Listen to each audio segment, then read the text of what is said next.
and skillful know-how are not enough. There must also be safeguards. You can depend on it that Standard Oil Company, Indiana, constantly checks and inspects its fuels by every needed control test.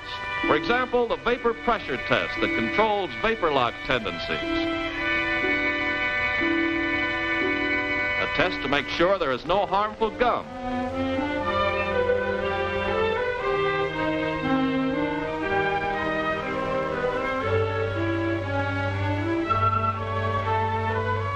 Another to make sure that today's fine gasolines will not deteriorate in storage. A test that guards against corrosive impurities.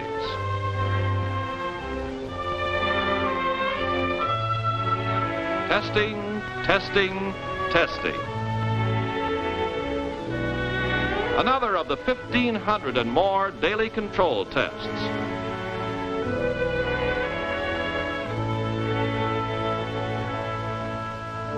In addition, these great laboratories are entirely devoted to extensive research.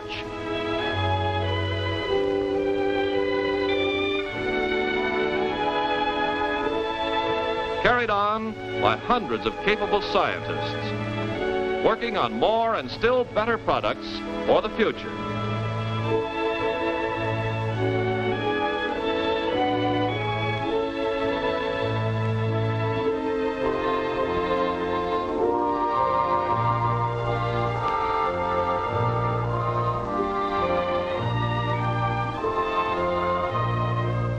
Cooperative work with the automobile industry guarantees that the right gasoline will always be available for any car that's developed. Put all of this together and you have what it takes to deliver today's and tomorrow's great motor fuels. Huge units like this super fractionator and the other multi-million-dollar units that go to make up the great modern refineries of the Standard Oil Company, Indiana. With the tradition of pioneers behind us and better facilities ahead of us, future progress leading to still finer products is assured. So there's the story, folks, and I'm proud to be a part of it, even if only as a tiny atom inside modern gasoline.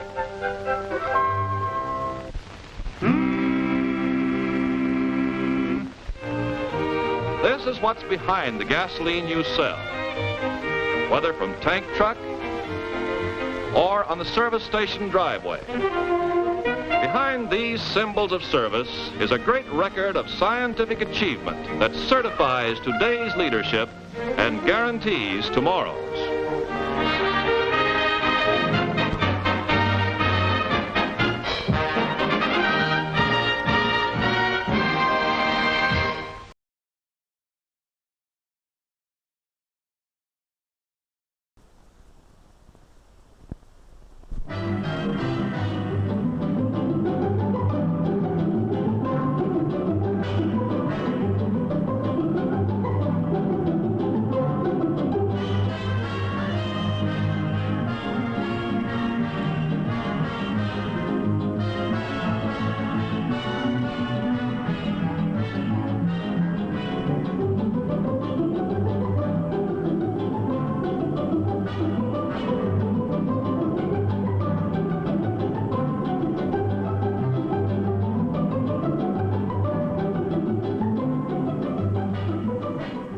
Let's bring our editorial microscope into focus on a very significant phenomenon: the middle-income consumer.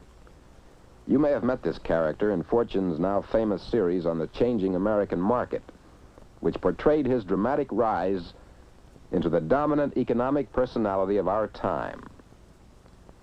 This 1953 study showed that the zoom in the American market after the war, the unprecedented volume of goods of all kinds gobbled up by an insatiable tide of buyers, was largely the work of this middle-income man. Let's update his story, its basic facts and figures, to the present day.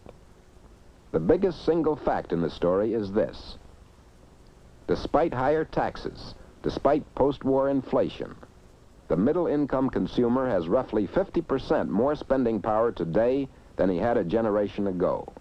In real income, $240 billion.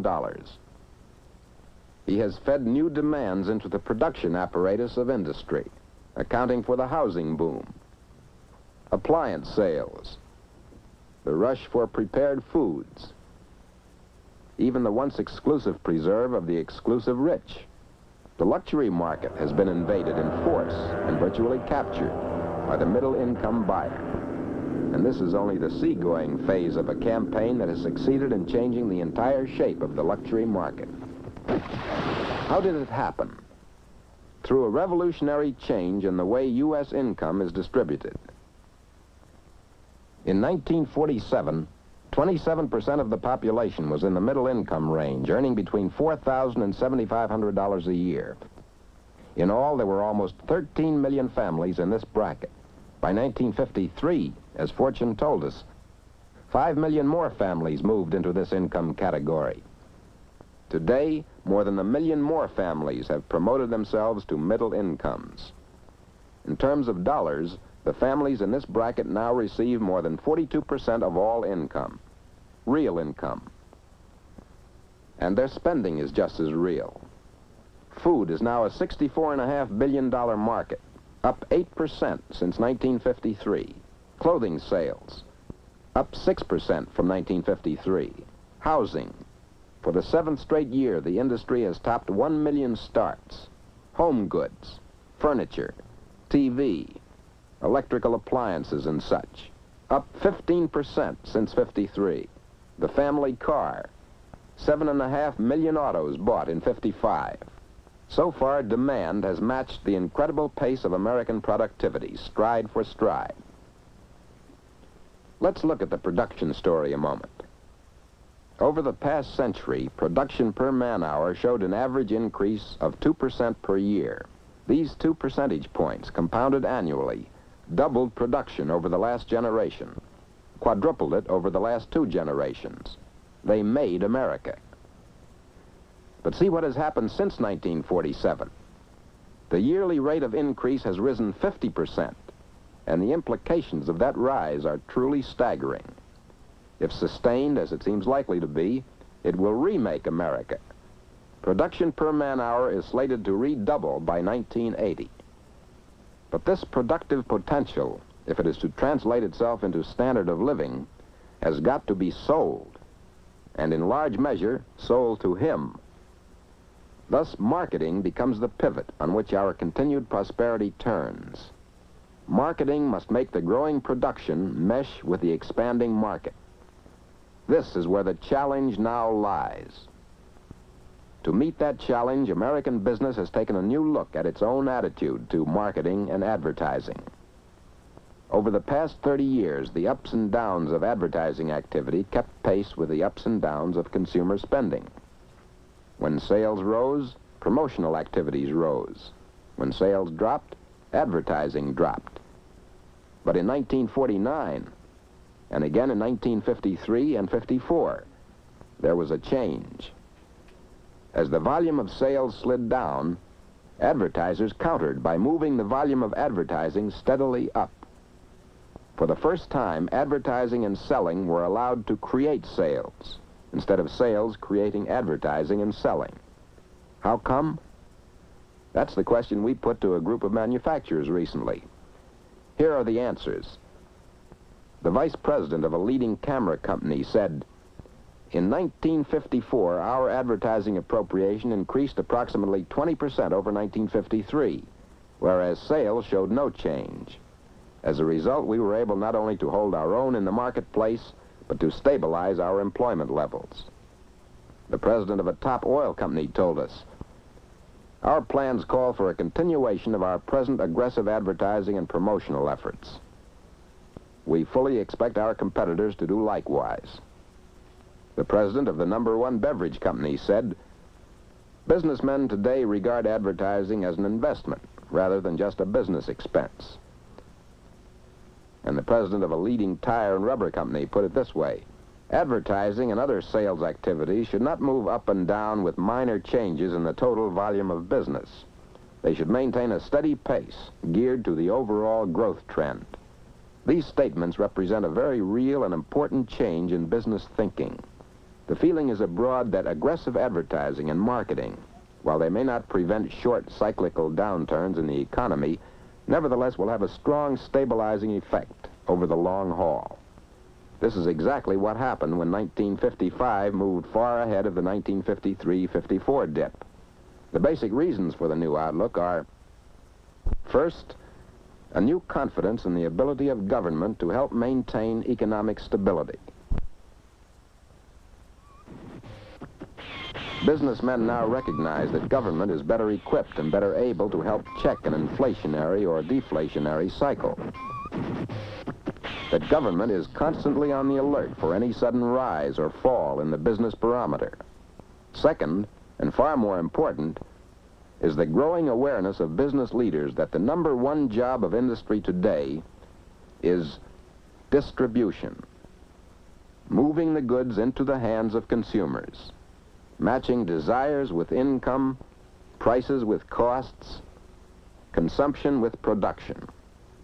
This is the function of marketing. And marketing, as management now realizes, consists of all company operations, except only physical production. All the services that help move the product to the buyer. Marketing research, product designing, product testing, product servicing, merchandising, packaging, pricing, physical handling, storage and transportation, credit and financing, accounting and billing, sales organization, sales force, sales outlets, retail selling, advertising, public relations. Where's the kitchen sink? Well, if you happen to manufacture kitchen sinks, there it is, right on top. The tangible product whose distribution depends on the successful interplay of all these 17 marketing functions. A manufacturer has a complete marketing plan only if he has covered every one of these vital operations. A third reason why businessmen have turned increasing attention to creative marketing is the changing American market, expressed in the zooming birth rate, with bigger families back in style, the amazing mushroom growth of suburban America, the upgraded scale of income everywhere, and especially the new pattern of income distribution, which has let its bounty fall smack in the middle range of income. As these groups continue to benefit, as our birth rate and productivity grow, they open the door to new markets for additional goods and services to challenge the imagination. Marketing and advertising can and must rise to new heights as we come to grips with the opportunities that lie ahead. Our first and biggest opportunity is the expanding population. Markets are people with incomes and demands. In the past 2 years alone, our population has increased by 5 million, a new American every 2 minutes. According to reasonable estimates, we should reach 175 million by 1960. And as the 60s progress, the babies born in the 40s will be creating babies of their own, meaning a new surge in the birth rate. The promise for 1970 is a population of 195 million. Obviously, these figures are charged with meaning for those who process foods and manufacture drugs, footwear, and apparel. In fact, the increasing demand for goods and services is bound to reverberate throughout industry. Opportunity, highway construction. As a nation, our life is slowly being choked by our antiquated highway system. The government has a $100 billion highway program, which offers a profusion of opportunity for anyone with a stake in America, from the lady who likes her eggs country fresh to the men who make road-building machinery, who can well look to a $250 million increase in sales a year. New highways mean steel of all kinds, and sales of steel can expect to increase by $344 million a year. Cement, concrete, asphalt, tar, road oils, an increase of $435 million a year. And just think of what will happen to the production, sales, and service of automobiles, truck and bus transportation, gasoline and oil and tires. These functions account for nearly 10 million jobs, meaning 10 million wage earners and their families better able to buy products of all kinds in every locality of the U.S. Opportunity, rewiring the home. It's a fact that 4 out of every 5 American homes cannot accommodate the electrical wonders of today. Why? Because most homes are not adequately wired for modern appliances. Here's a giant-size opportunity, an $8 billion order for raw materials producers of copper, steel, insulation, electrical appliance manufacturers and distributors, and the people who plan or work for them, public utilities, which must meet the resulting upsurge in demand for gas, oil, and electric power. Opportunity, urban redevelopment. Think of a business, any business, industrial or consumer, and then imagine the opportunities that would open for that business if our cities would step up their present redevelopment programs. Our cities need enlarged parking facilities, more bridges, redevelopment of slums. Add the crying need for new city schools, hospitals, and recreation centers, and urban redevelopment emerges as the biggest single task and opportunity ahead. Less tangible, but just as real, is the opportunity in new product development. The past is only an inkling of the future.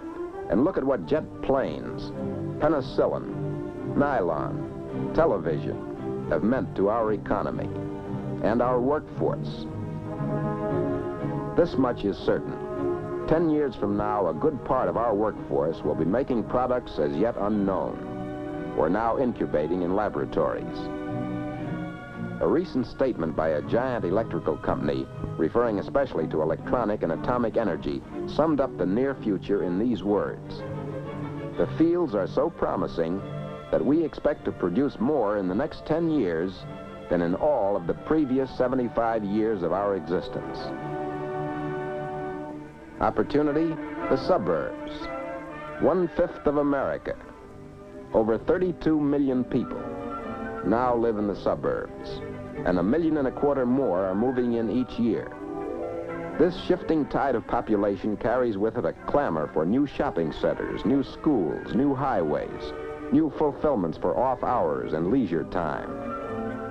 As it builds, suburbia becomes a green pasture for every conceivable type of insurance line, and suburban living opens new opportunities for beverages of all kinds, sporting goods, the entire spectrum of consumer goods and services. Opportunity, education. The number of high school graduates has doubled since as recent a year as 1940. This in itself means opportunity to the business community, for it's a matter of straight statistics that the higher the education, the higher the demand for more goods, better food, more leisure, more travel, more education. A people with high standards of education is a people with high standards of living. Opportunity, leisure time. The average American today works 15% fewer hours than he did a generation ago. Yet his productivity is more than half again as high. Both trends, rising productivity and shorter hours, will continue.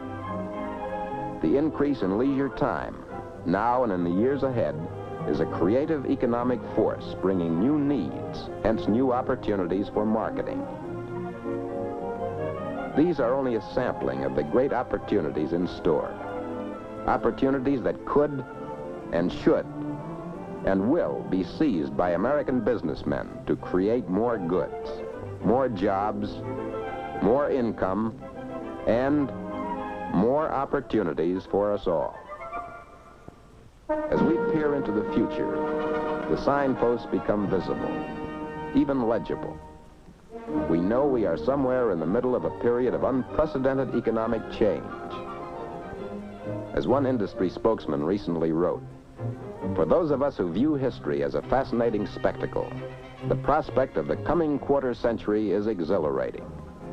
It is as if we were privileged not only to see, but to participate in centuries of development, telescoped into a brief span." It is not too early to train your sights on this prospect right now.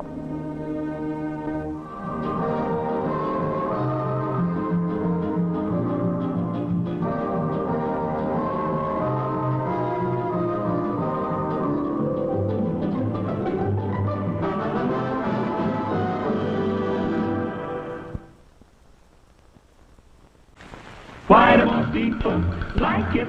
Why do more people want it?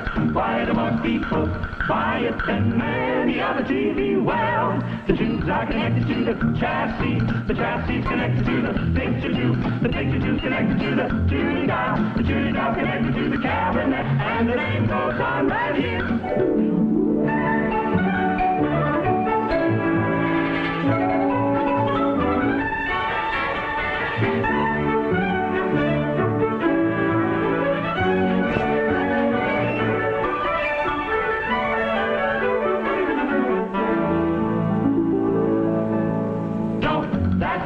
Dependable, you know, that name's reliable, you know, that name means quality in every TV set. Yes, year after year, RCA Victor quality has been steadily improved by the experience and know-how that come with building more than 10 million sets. Starting here in the Cherry Hill Laboratories near Camden, New Jersey, RCA Victor continues to raise quality standards for the television industry. Here are some of the reasons why. With RCA Victor, quality is more than a philosophy, a way of thinking. It's a way of working, and it begins on a research and design drawing board. At RCA Victor Research and Development Laboratories, research engineers and advanced designers work together in the pursuit of quality.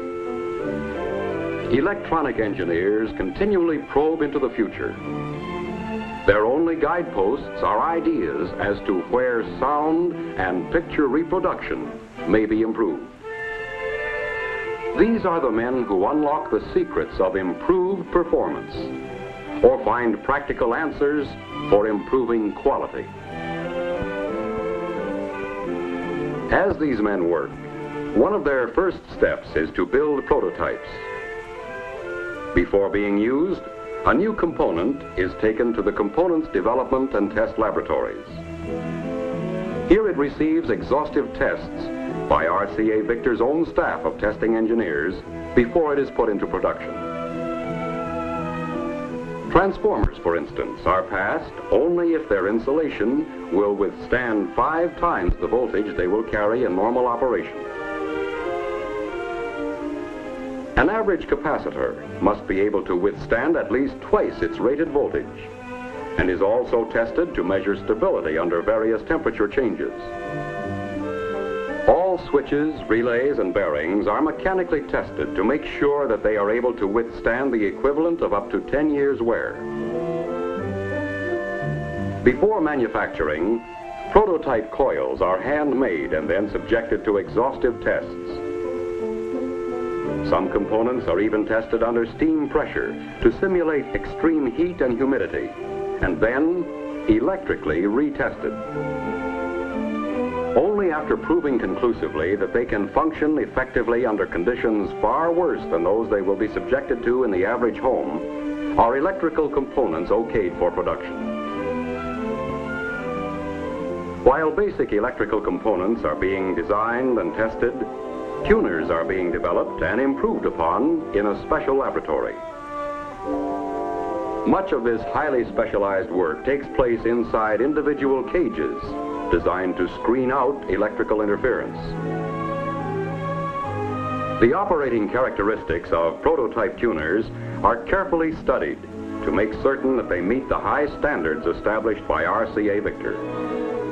Simultaneously, the Product Development Division searches for designs that reflect tastes and trends from all over the world. Hand in hand with styling design is the selection of quality materials to assure lasting beauty. Wood samples from all over the world are carefully considered. Hardware and fittings are selected carefully to complement the basic design. Colors and finish types are selected from a wide range of samples. Again, all these materials undergo initial testing to make sure they are able to withstand normal wear and still retain their beauty. Samples are put into freezing chests for a period of a half hour or more, then immediately put into a heat oven for a similar period, after which they are closely inspected for any tendency to shrink, warp, or swell. Paints and plastics are examined under ultraviolet lights to check their characteristics and make sure that they will retain full color and luster. When all components have passed quality tests, the go-ahead is given to build a prototype cabinet.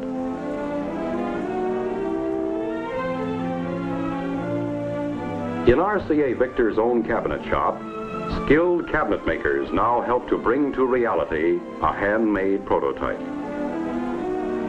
Finally, after the test finish is applied and is hand rubbed, the completed cabinet is ready to be tested as a unit. And even though each part has been individually quality tested, they are again tested to make sure that they do not lose any of their quality characteristics when assembled with other components. In the mechanical laboratory, the chassis prototype is assembled with all of its component parts. Once the chassis is assembled, it is sent into an electrical laboratory where engineers make elaborate tests to check out all its circuitry, aided by test pictures and patterns, originating from this room in the Cherry Hill laboratories. It operates much the same as any television station. However, by using a closed circuit, engineers can simulate conditions such as distance. They can also create their own interference so that they can be sure that a quality picture will be produced even under adverse conditions. When prototype cabinets and chassis have been checked individually, they are assembled as a unit. Then they are placed in a special echo-proofed chamber to study sound characteristics. Sound systems and speakers are thoroughly tested. A moving microphone picks up the sound at varying angles. The sound is measured by sensitive instruments to scientifically assure that each sound system comes up to RCA Victor's high standards. RCA Victor insists that every set produced meets or exceeds Underwriter's laboratory listing requirements. This assures high safety standards against fire or electrical hazards. In Medford, New Jersey, RCA has established, at a cost of almost $150,000, a special field testing laboratory to carefully test all RCA Victor receivers to see that they comply with FCC requirements. It has long been known that an instrument, such as a television receiver, could, if not properly shielded, produce picture interference in other nearby sets due to signals being fed back into the air by the receiver. Engineering models and prototypes of sets are brought to this laboratory and checked to guide RCA Victor engineers in developing circuits that keep such interferences well within the required limits.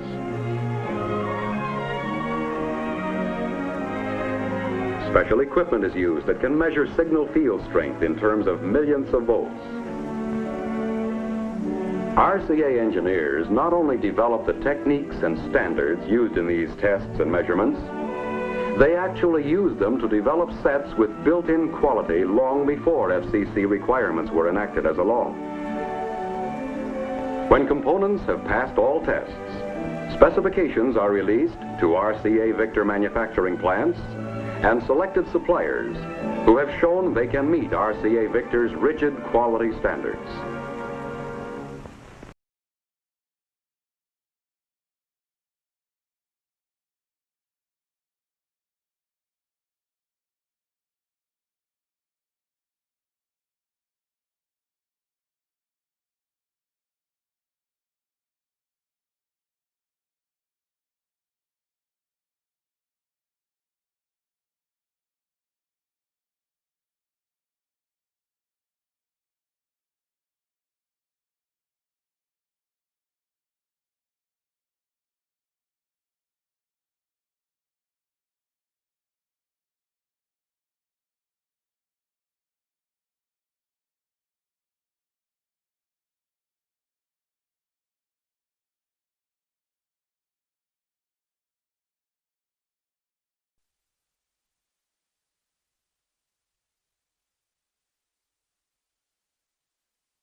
From the Library of Congress in Washington, D.C.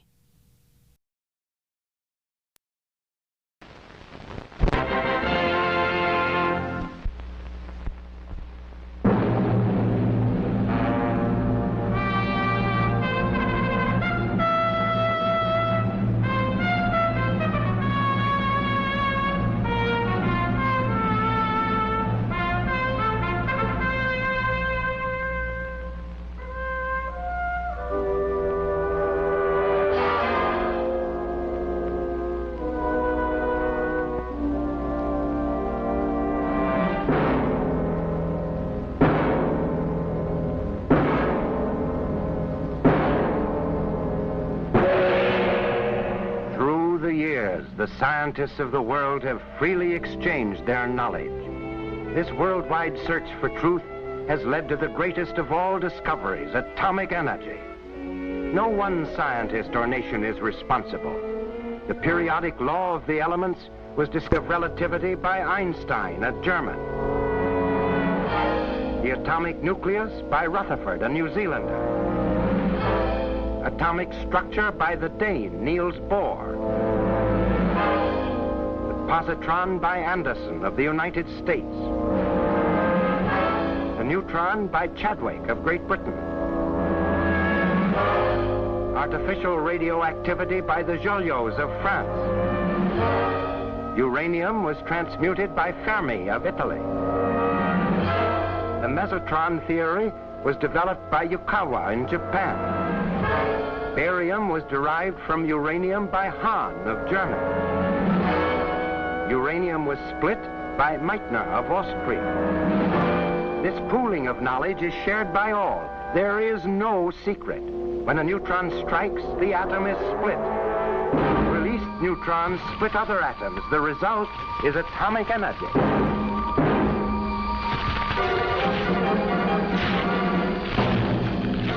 Shall the people of the world use this energy for the destruction or the betterment of mankind? The United States used this power to destroy Hiroshima.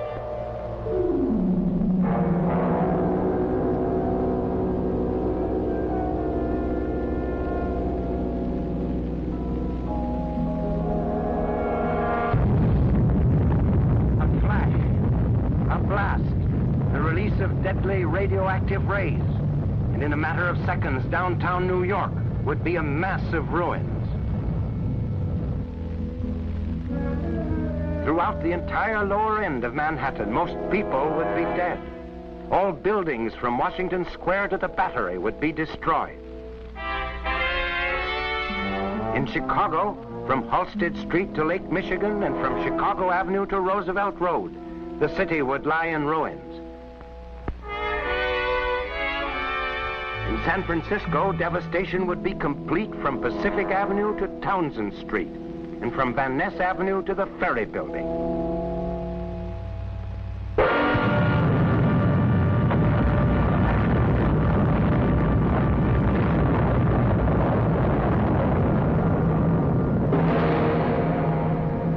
One atomic bomb did this to a city and its people.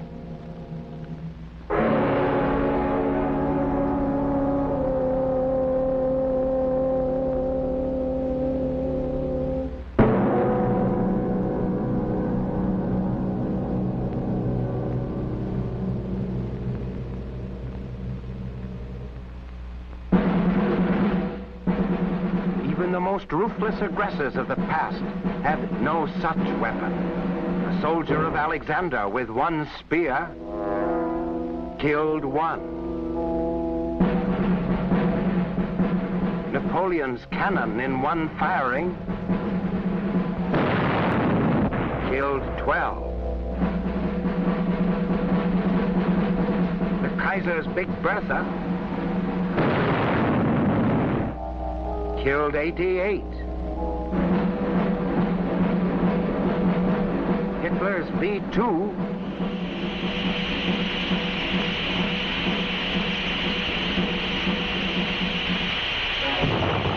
killed 168. Japan Japan's war against the United States ended after a B-29 dropped one atomic bomb that killed close to 100,000.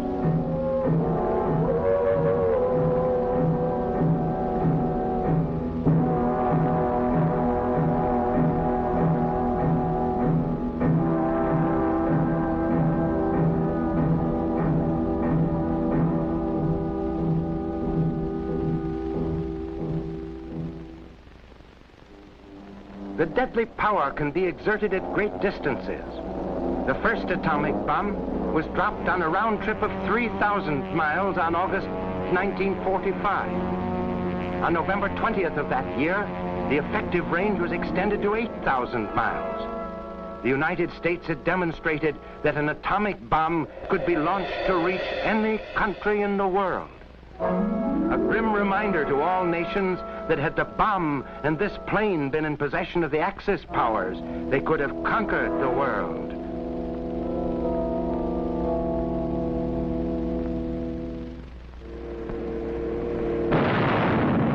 There would have been no defense against this weapon. A single plane would have broken through to destroy the heart of London. V-2s with atomic warheads could have destroyed England. At the moment of surrender, Hitler had in the blueprint stage transoceanic rockets, which could have destroyed our cities.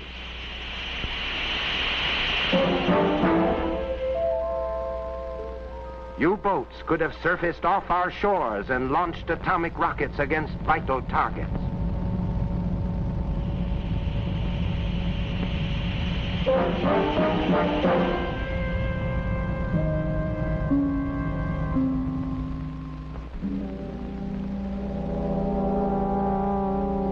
The fifth column would have had an even more insidious means of destruction. Parts of bombs could have been smuggled in, and under the cloak of darkness, infernal machines could have been assembled by saboteurs.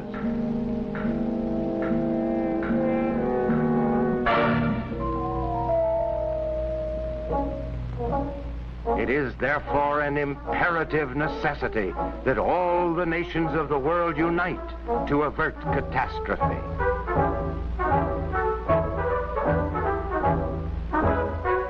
The United Nations must establish a worldwide control of atomic energy and of other weapons of mass destruction.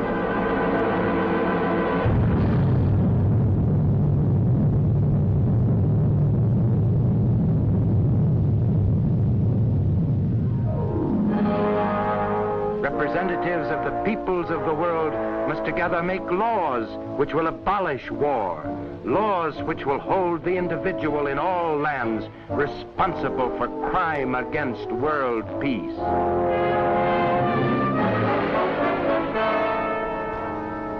Only through proper control of atomic energy can we answer the question how this great force may be used for the benefit of mankind. Atomic energy, freed from the menace of war, can be for all people in all nations the great fusing force of one world. The choice is clear. It is life or death.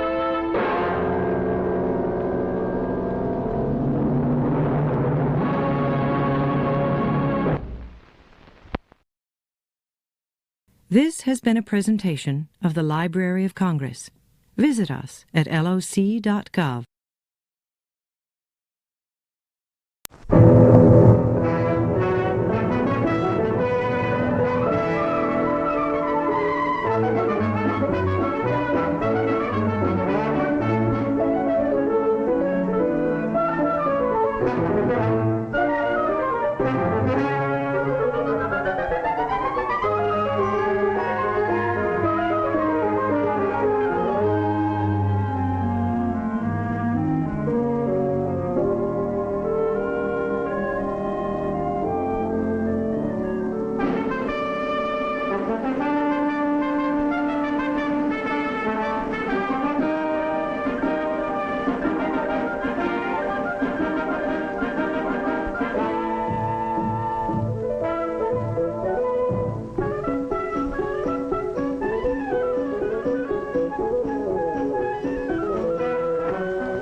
a beauty. By golly, I think I'll buy a new car. Say, Millie, how long have I had the old one? 1 year, 8 months, 14 days, 11 minutes, 43 seconds.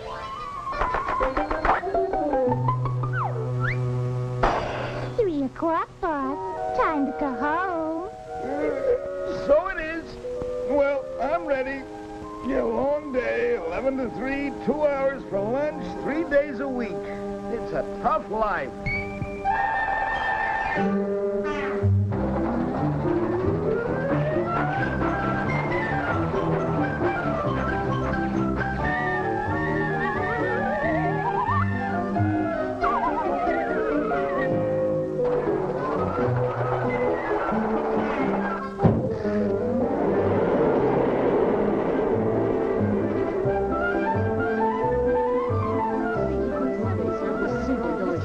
I've never eaten anything so fattening in my entire life.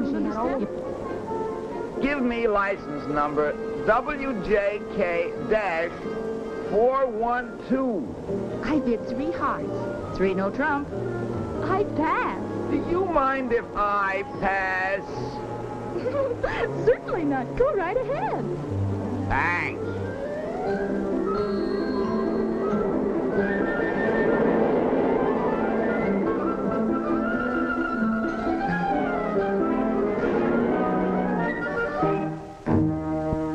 No doubt about it. This bus is a little old-fashioned.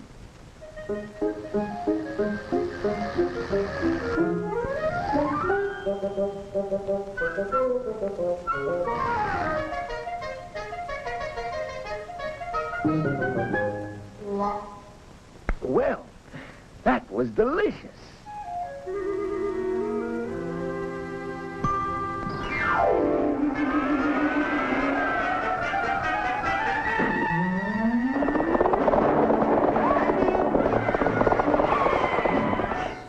That concludes tonight's thrilling episode of our three-dimensional Western, brought to you by Energade, the combination soft drink, candy, and dessert with the three-dimensional flavor. Good, good, good. Buy it at your local market. 21st Century Cars presents your personal master of ceremony. Hello, folks. Say that. Now we are going to bring you a special entertainment feature which will show the development of the automobile. Oh, Pop! I want to see another cowboy picture. Quiet. I beg your pardon? Oh, not you. Say, those new models look terrific. They are terrific. You should see what your grandfather used to call an automobile. Okay, Sam, start the show. Now, folks, believe it or not, this is actually an automobile. When Grandpa was a 17-year-old hot rodder around the turn of the century, this job was the hottest thing on wheels. Grandpa's newfangled horseless carriage changed his whole life in more ways than one. Motoring was a thrilling experience even in those days. Since there weren't any doors in Grandpa's dreamboat, sometimes it was a little too thrilling. Every trip was an adventure in those days, and one thing you could always depend on: a flat tire. The old retaining rings on the rims didn't always retain what they were supposed to retain.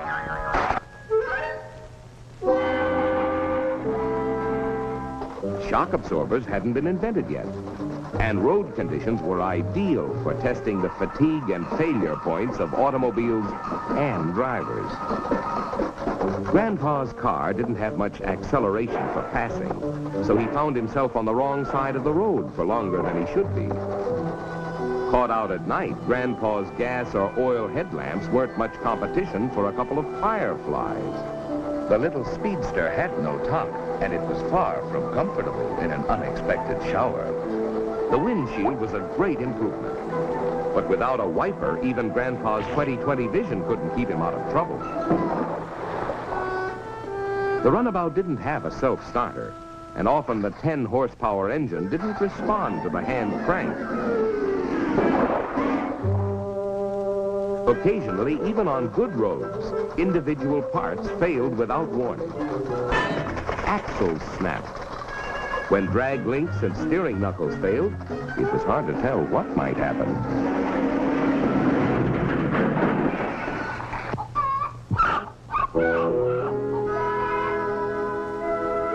With every passing year, improvements came thick and fast. Stronger and safer wheels were developed with demountable rims for tires. Doors were added to keep people safely inside. Tops became standard equipment. Windshields protected motorists from bugs and the elements. Wipers were invented to help the motorist drive safely in bad weather. The driver's seat was moved from right to left to make passing safer. The electric starter replaced the old hand crank. This remarkable invention enabled Grandma to get into the automobile driving act, and she really loved it. As the years went by, the automobile manufacturers continued to improve their cars and make them safer, so that more and more people could use and enjoy them. Pressed steel wheels for greater strength, stoplights to warn following drivers, rear view mirrors, four-wheel hydraulic brakes to increase stopping power, bumpers to add more protection, rubber-covered pedals to keep feet from slipping. Safety glass increased passenger protection tremendously. Welded all-steel bodies and all-steel tops meant more strength and safety. Bumpy roads were smoothed out with shock absorbers, and Grandpa could sail along in comfort and safety. Through the years, the automobile changed from a novelty to a necessity. It created a new way of life. It provided a whole new concept of transportation for industry. And we became a nation on the move for work and pleasure. Besides designing better automobiles, the manufacturers developed research and testing techniques to help them build safer cars. The science of metallurgy met the challenge of creating more efficient and stronger parts and assemblies. Scientists used all kinds of technical equipment in research and development programs. Ingenious torture tests were designed to reveal fatigue and failure points in parts and assemblies.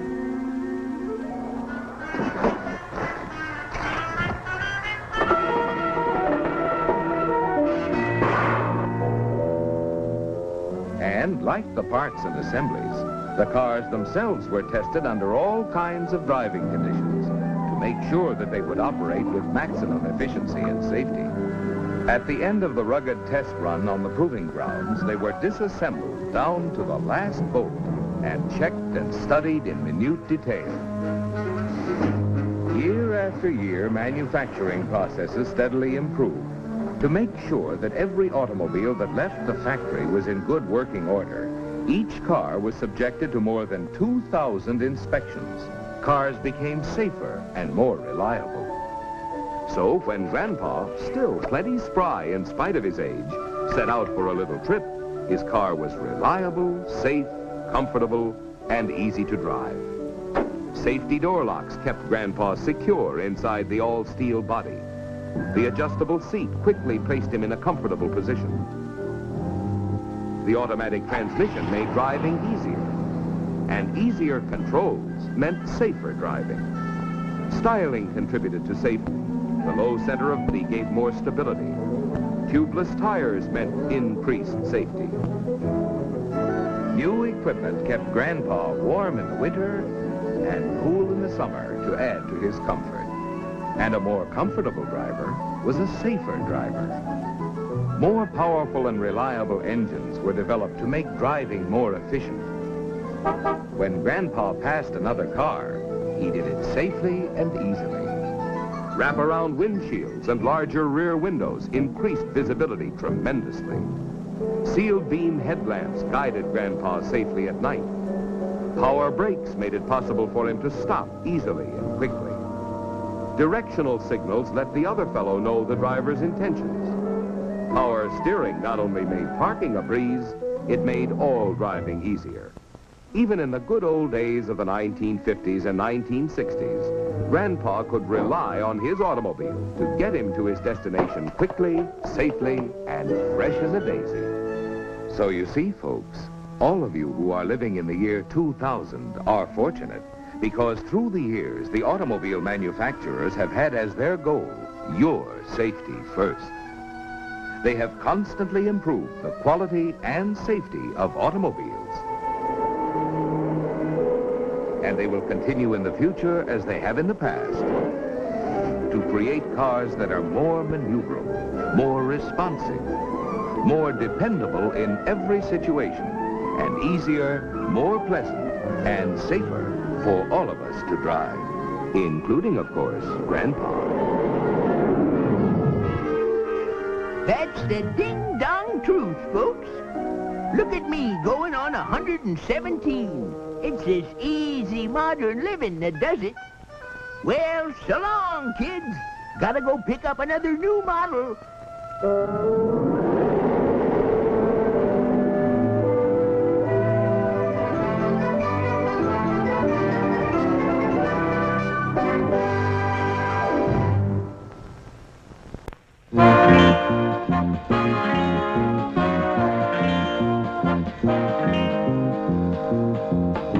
It's Speedline! It's Aurora!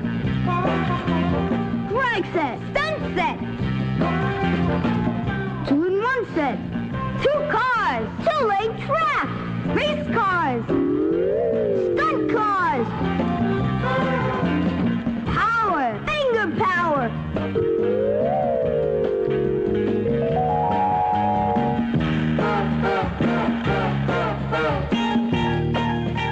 Speedline cars! Speedline track! Speedline Super Looper! Look at the box!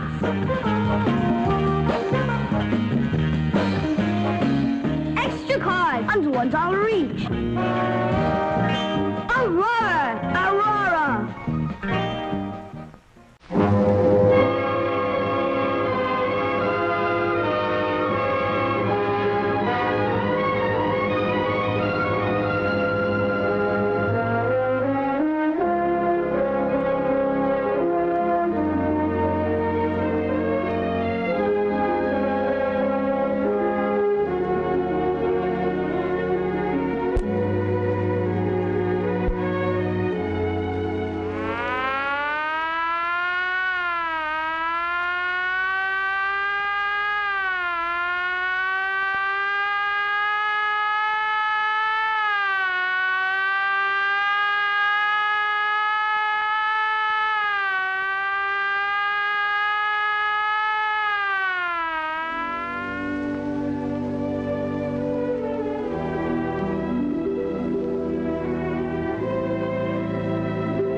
Dr. Marvin, report to surgery. Dr. Marvin, report to surgery.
heartbeat stopped. The sound of life silenced. Another accident. They say accidents have killed almost 10 times as many people as all the wars in American history. They say accidents injure over 50 million of us a year. That means everybody gets injured once in about 3 years. Accidents cost a lot of money, too. $10 or $11 billion a year. Something like that. Over $60 for each person in my family. Do accidents just happen? I ought to know the answer. I've seen the results of enough of them. I remember Fred Taylor's case. His wife called him at the office, told him their baby daughter had a high fever. She begged him to hurry home.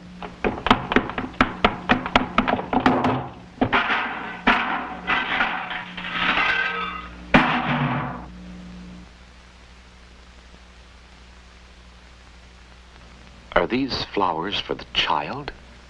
No, she's okay. The flowers are for Fred. He panicked, tripped, fell downstairs, and broke his leg. What really caused Fred's accident? I walked a long way thinking about that. The stairs Fred tangled with were just an ordinary flight of stairs. Can't blame them for the accident. It was anxiety for his child that kept his natural safeguards from operating.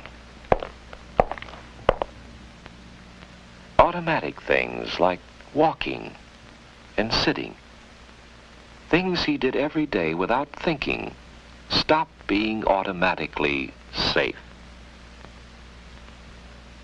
His signals got mixed up, and we call that an accident.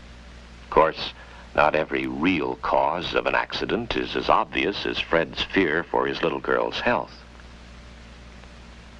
I remember last spring I had a night call. As I drove to the patient's home, I thought, another accident. What caused this one? What mixed up the safety signals this time?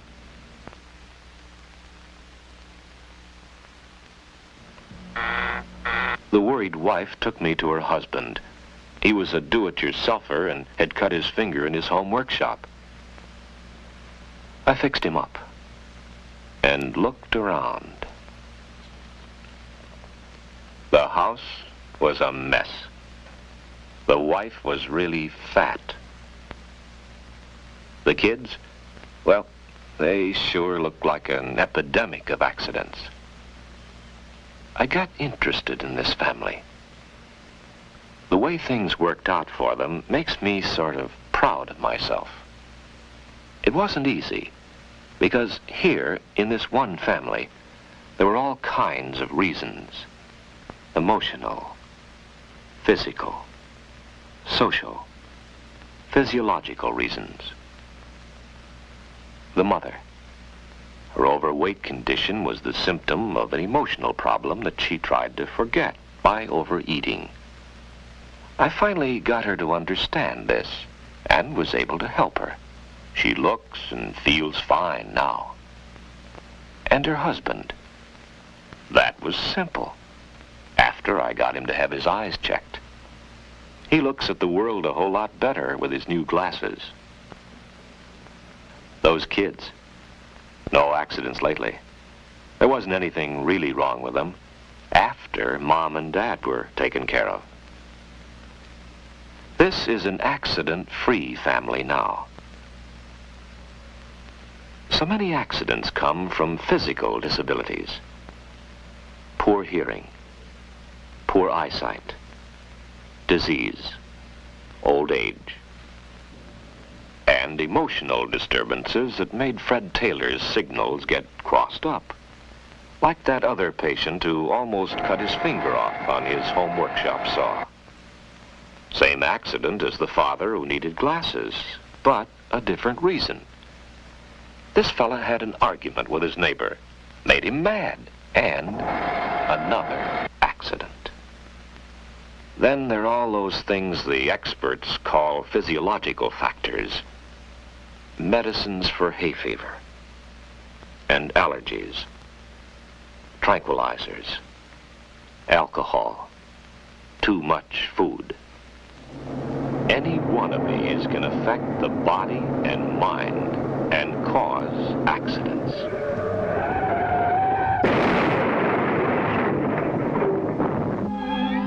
So many factors, so many reasons for accidents. Sometimes a physical reason, sometimes an emotional reason, sometimes a combination. We need to study these things. We need a lot more research. There are thousands of facts we've got to learn before we understand how to prevent accidents in a systematic, successful way. Millions of dollars spent in the United States on medical research every year now. Accident prevention has to get its share. We've got to tackle this problem the way polio was tackled, the way heart disease is being tackled. Research. That's the answer to all this needless waste of lives. In the meantime, what about me? I know I sometimes drive too fast. And I take chances. I don't always try to figure out what the other fellow's going to do. I must work harder at this. I must get seat belts for the car. Be twice as safe. And our house. Overloaded wiring. Burned out a fuse last night. Tried to get around with matches. Burned my fingers. Hit my ankle on a chair. Almost set the house on fire. Our medicines at home. Are they safely out of the kids' reach? When Jimmy asked his mother for the car tonight, was it right to let him have it? He never did get to take that driver training class at school. And he's got a heavy foot on the gas. Dr. Marvin, report to surgery. Dr. Marvin, report to surgery.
Window cleaner.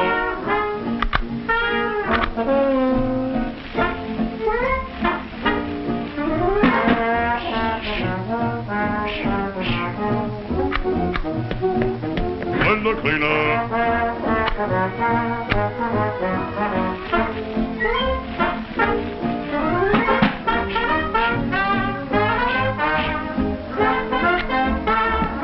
Window cleaner.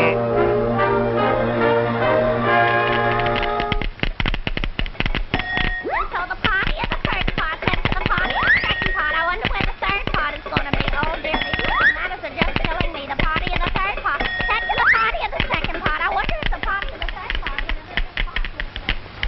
Window cleaner. not today, thank you. What do you mean? Why not today? Thank you. 'Cause I'm gonna wash them. That's why not today. Thank you. These dirty women. I wonder how that must appear up here on the 20th floor. That guy thinks he's gonna ruin my racket, hey? Hey, let me show you the real way to wash a window. I'll wash them.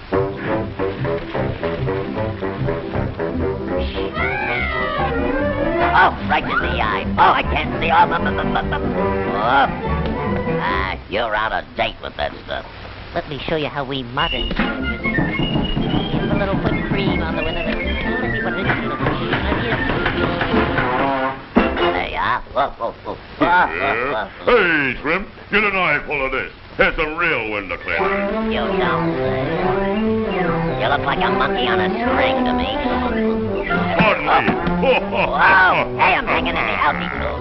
Hey, you're liable to knock somebody off sometime. That's kindergarten stuff. Will you get a load of this with me suspenders? I'll show you how to do it.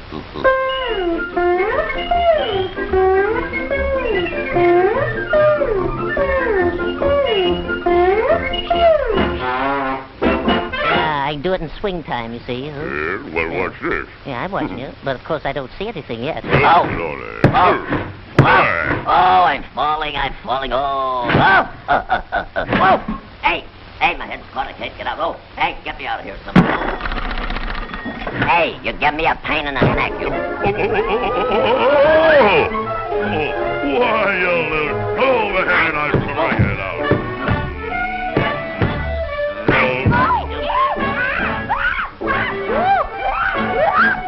Smack you in the nose. Oh. Yeah. Oh, right, huh? I'll show you. Where do I think the monkey out of you? Don't you knock the... Wow! Oh. Wait, give me that sledgehammer. There's a ladder over there.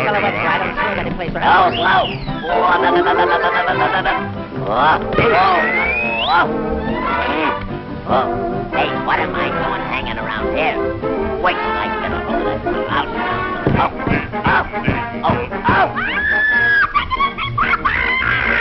Hey, watch my finger. Oh, hey, let me out.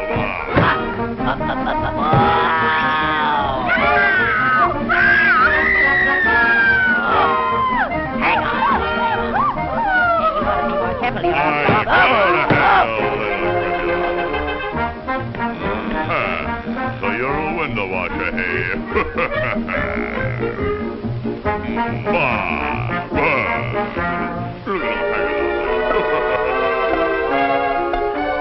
Now do you want me to clean your windows, huh?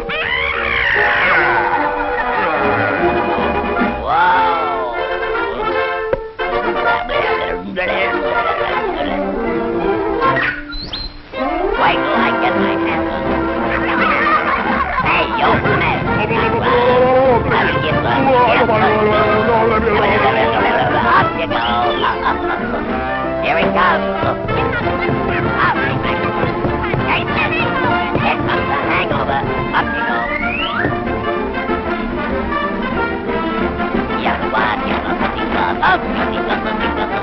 Hang on to your hat. Whammo.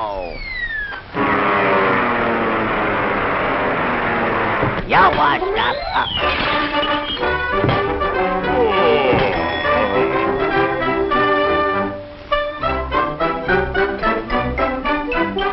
Popeye the Sailor Man.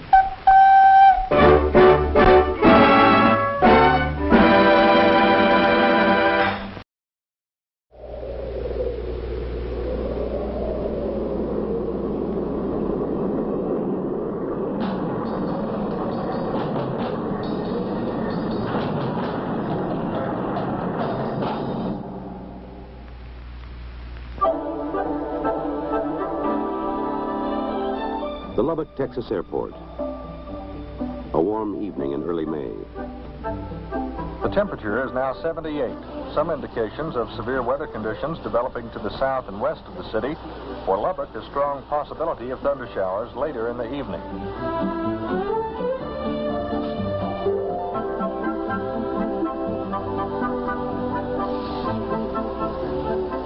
Downtown in the Emergency Operations Center at City Hall, the Civil Defense Director, Bill Payne, is just leaving the office. Well, that doesn't look too bad, does it, Linda? Good night. Night, Mr. Payne. Good evening, City Hall. 1 moment, please. Going home, Bill? Nope, showing this film to Optimist Club. I'll be at the Embers. See you later.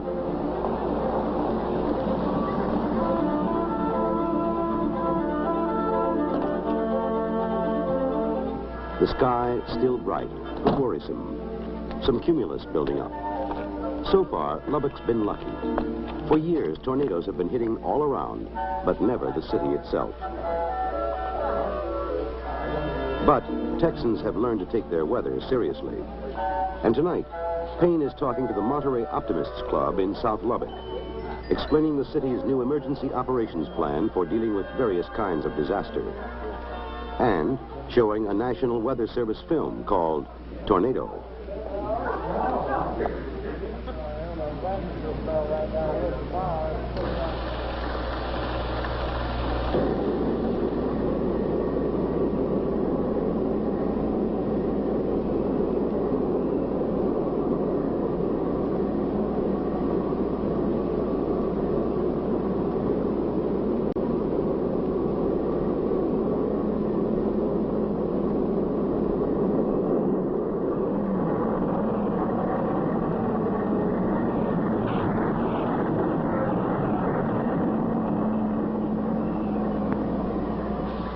But before the film's really rolling, there's a message from City Hall. Bill, this is Lou. The Weather Bureau just called, and they're going to issue a severe thunderstorm warning just as soon as they can get it on tape. Okay, Lou, call the operating departments. I'll be right in. Coming back, the skies turned black. And already, KFYO, the local emergency broadcast station, is beginning its weather watch. During the past 10 minutes indicate golf ball to baseball size hail in the vicinity of McKenzie State Park, with the hail increasing at this time. In the Emergency Operating Center. EOC, Payne speaking. Bill, we're all out here at Red Bean Supper. If things get rough, let us know. Okay, Herschel. Yeah, I'll call you if I need you. On the other side of town, the Lubbock firemen are throwing their annual bash, a red bean and cornbread supper for their friends. The host, Fire Chief Herschel Sharp, and among the guests, Bill Blackwell, the city manager, J.T. Alley, Chief of Police, leading citizens, the press, radio men Bob Nash and Max Mott. Looks like the Weather Bureau may have to issue a tornado warning after a while. Oh, don't sweat it, Max. You get less chance of being hit by a tornado than being trampled by a dinosaur. District 1, local time at Clovis Road near you. I'm receiving very, very heavy rains and very heavy hail. For Bill Payne, a time for waiting and listening as police reports begin to flow in. Okay, I'm still going east. The rain is still heavy, and I'm getting golf ball size hail. 89 clear. Have you got a unit out around the traffic circle south of town that can give us a report on that large hail? 10-4. 28 level. I'm sitting over on 4th Street, and from here it looks like one big, heavy, dark cloud centered to around 23rd. And every once in a while you can see something like it snakes down and goes back up again. Alan, we have a hook about 7 miles south of the airport. Operator, would you contact Bill Payne, please, and tell him the Weather Bureau is issuing a tornado warning for Lubbock County. Radar indicates a possible tornado 7 miles south of the airport.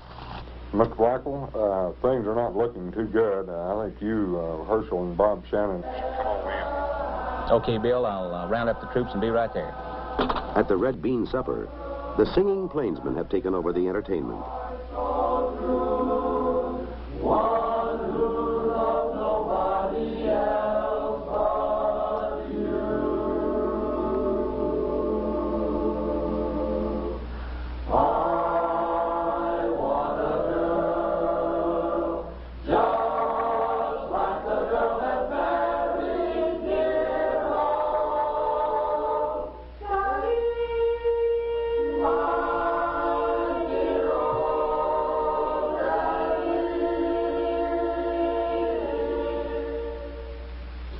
In 10 minutes, they're back at the EOC. The city manager, safety director Bob Shannon, all the city's key department heads. 800 operators. The radio room and switchboards are fully manned, according to plan. The emergency center's ready for action. Chief, are your units covered? You're pretty well covered throughout the city. 3 of them. 3. Okay, 19 these overhead lights. We've got a wire sparking through your bed here. Break it down now. Okay, over by the power plant, we got a bar. Maybe out there on Slade Highway. Get 6 fires on. Fire department? Yes, sir. All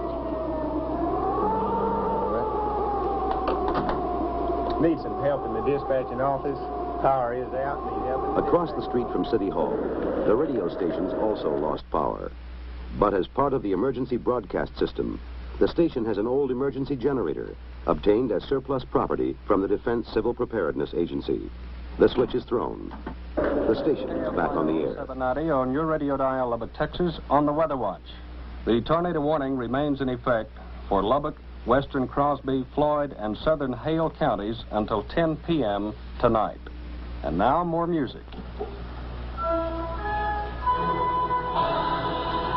Okay, I believe north. We're getting more steady electricity stars. Just lighting this one up after another, just keeping the whole sky lit up. Alan, we got a new hook down here moving toward us. Lubbock DPS, Lubbock Weather Bureau. This is Johnson at the Weather Bureau office. Would you advise the police department in Idlewild to sound the warning sirens for a possible tornado? The Weather Bureau is issuing a tornado warning for the city. If they watch the base of the darkest cloud, we've had one report of a funnel. 93 Lubbock. Raining real heavy out on 289. Wind's about 60 miles an hour. Rain is blowing to the southwest. Okay, the cloud southeast just dropped 2 hooks a minute ago, and then they went right back up in the cloud. A possible tornado was indicated by radar at 8:57, and a funnel cloud has been observed in the same area. A massive storm has just struck downtown Lubbock. All persons take cover. I'm out here on Erskine Road at this time, headed back in towards town. It's raining hard. I can't hardly see anything. I'm completely stopped. KFYO. Hello, this is Bob White, KLD in Dallas. Could you give me something brief for my 10 o'clock? Not right now. You'll have to hold on. All citizens do not attempt to come into the downtown Lubbock area because hot wires are down. Okay, I'm on this hill looking back toward town. You've got a funnel cloud hanging right over the city limits. Look like it's touching the ground. Can you see anything? You clear? Yeah, wonderful. Yeah, 206, sure. Twister! I can hear it coming. You better find yourself a spot. Don't worry, I'm going to get right under the table here.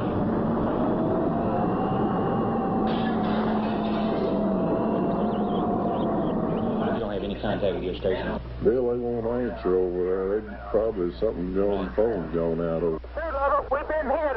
We're over here at the fire station. Chief Central's been hit. Blow it on. Tornado! Here she comes!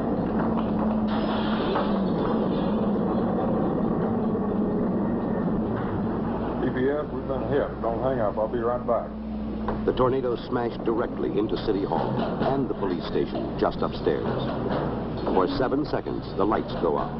Then the emergency generator kicks in. 91, we're heading downtown where it is. Never come back in town. Don't come in the PD. It's in here. It's horrible in here. Loud noise out here in the north part of town. It sounds like another one's coming in. from the north. Get me out of here. Damn thing. It's coming in again. Tornado, let's hunt a hole.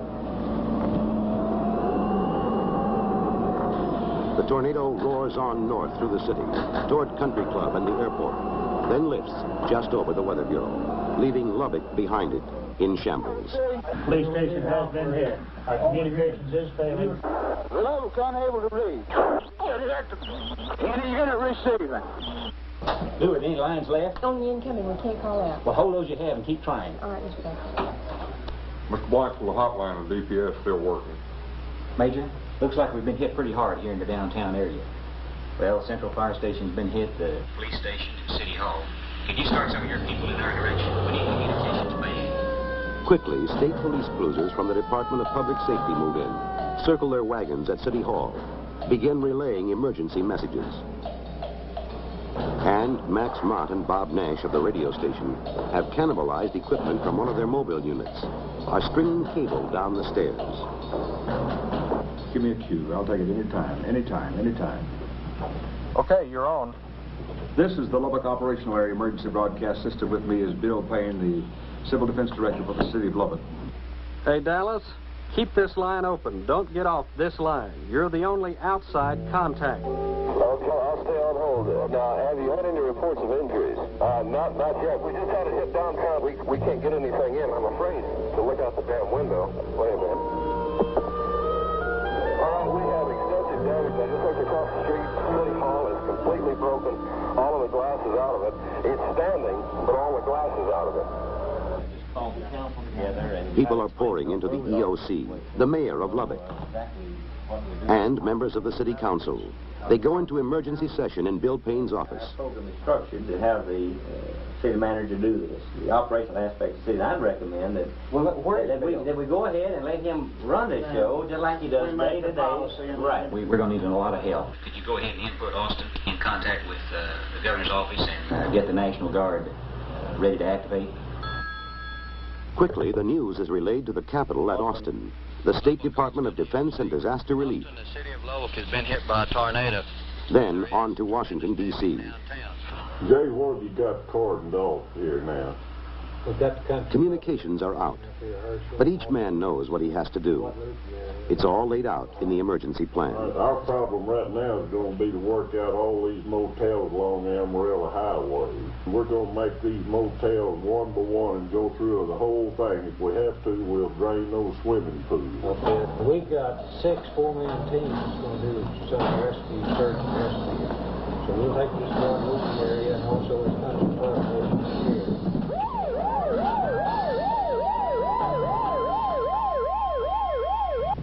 Clovis Road out here is blocked with trailer houses and everything else. There's water here, what the railroad's trying to give. There's some people trapped in the house, upstairs, tent, and having it in. Also around the Varsity Apartments. Emergency rooms at all the Lubbock hospitals are being swamped with tornado victims.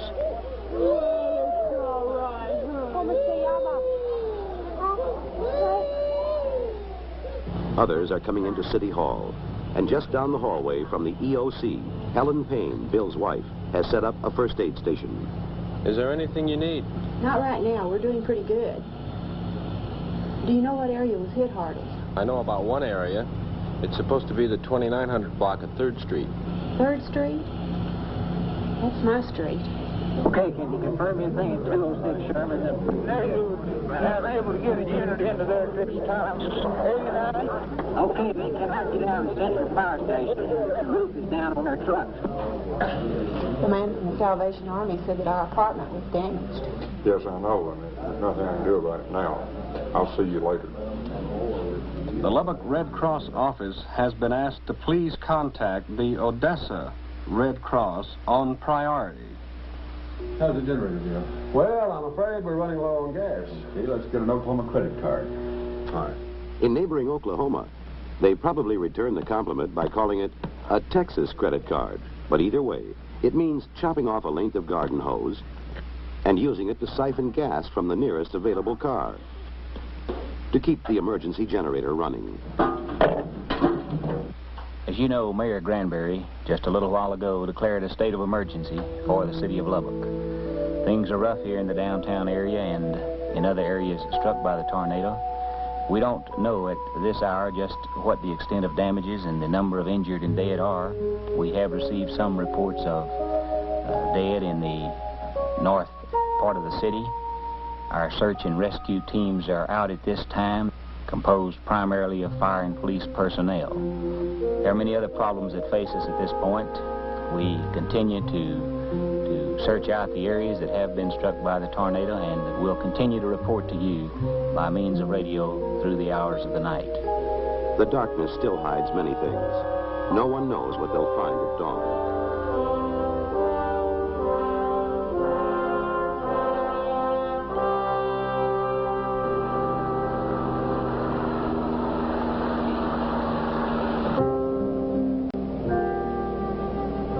Lubbock, the morning after.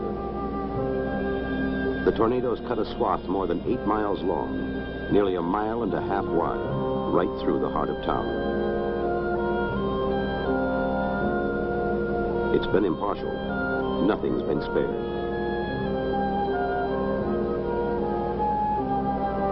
The downtown business district. The industrial areas.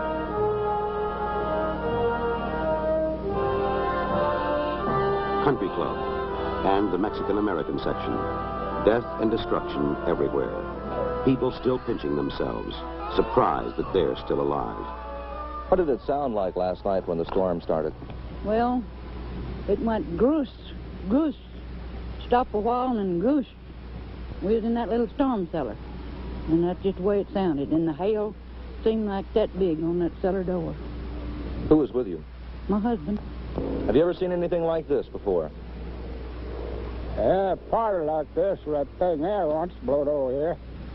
I missed it about that much. This time it got me. And the lights across the street went out twice before we ran. And you got under the bed? The kids did. I couldn't get under there. It just sounded like a big whooshing voice in the hail, and the top of the ceiling and everything started piling in on top of him. What was it like after it was all over and the survivors started peeking their heads out? I don't know. I was so scared I didn't know what to do. He had to carry me to the fallout shelter. I don't know exactly what instant it struck, but we were at the cellar door, and the rest of the family had preceded me down into the cellar.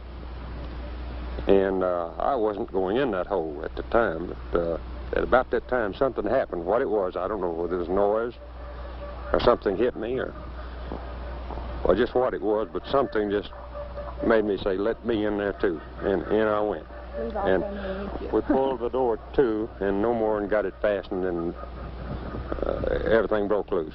We hear debris hitting the cellar door, and the cellar door would, well, we were trying to decide whether to push on the cellar door or pull, because it was going one way 1 minute, and one way the other way. You try to come in on us and then try to go out. Do not go into the downtown business district. Do not go into the downtown business district. Police and National Guard have cordoned off the area. There is still danger from hot wires and falling glass. Good morning, sir. Good morning. I'm taking some Coleman lanterns and stuff down here to Texas Testing Lab. Yes, sir. You'll have to get a permit to get in here today. They are reporting that the Great Plains building is twisted and it should be secured. Some bricks are cracking all over at this time. There are a lot of rumors floating around town about the Great Plains building about to fall, and I think that we might contact some local engineers to get them to make a visual inspection, give us a report. Right. The Director of Public Works and I were talking about this a few minutes ago, and so we'll go ahead and get a team in there this afternoon.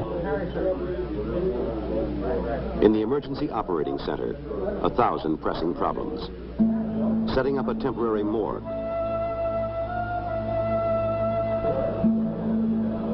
Clearance of emergency routes.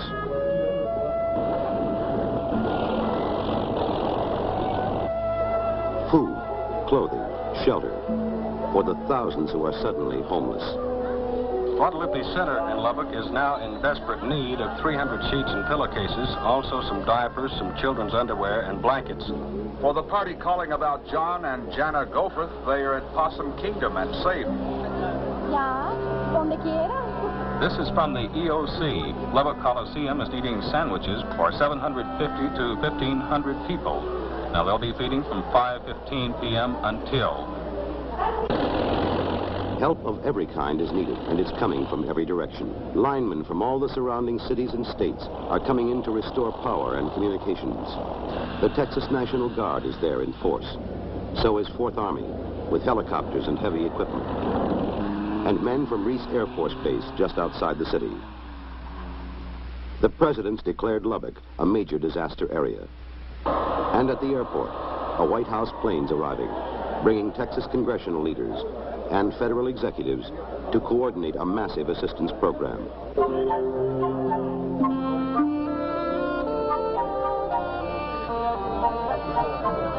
The city has lost 8,000 homes, suffered nearly $150 million worth of business and industrial damage. City Hall, the police and central fire stations have been smashed. The city warehouse flattened. 2 main power stations are out, and so are the main pumping stations for the water system. High water at the underpass, 87 north. Professional divers are needed at the Quebec overpass. They are needed very urgently. They need your assistance. Too much water here, too little everywhere else. There's hardly a drop left to drink. Bill Dykeman of the Brewing Company has just reported he's shipping 2,500 cases of distilled water by quarts. These will be at the Red Cross Distribution Center at Broadway and Avenue X. Gifts of food and clothing are pouring in from everywhere to help the disaster victims.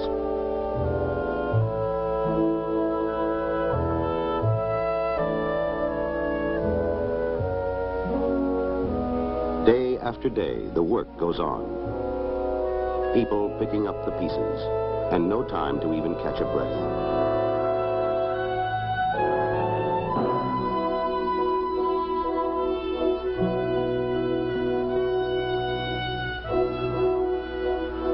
For 10 long days and nights, the emergency center will be in continual operation.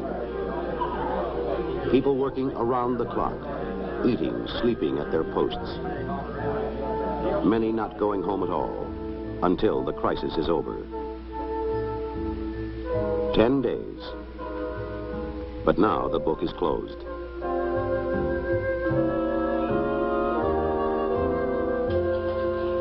Checking out now, Linda. All right, Mr. Payne.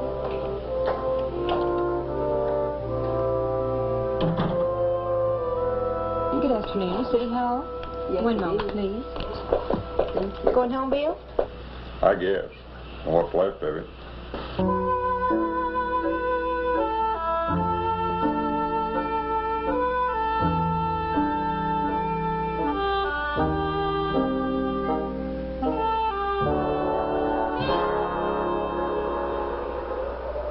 It's happened 1,000 times in these last 10 days.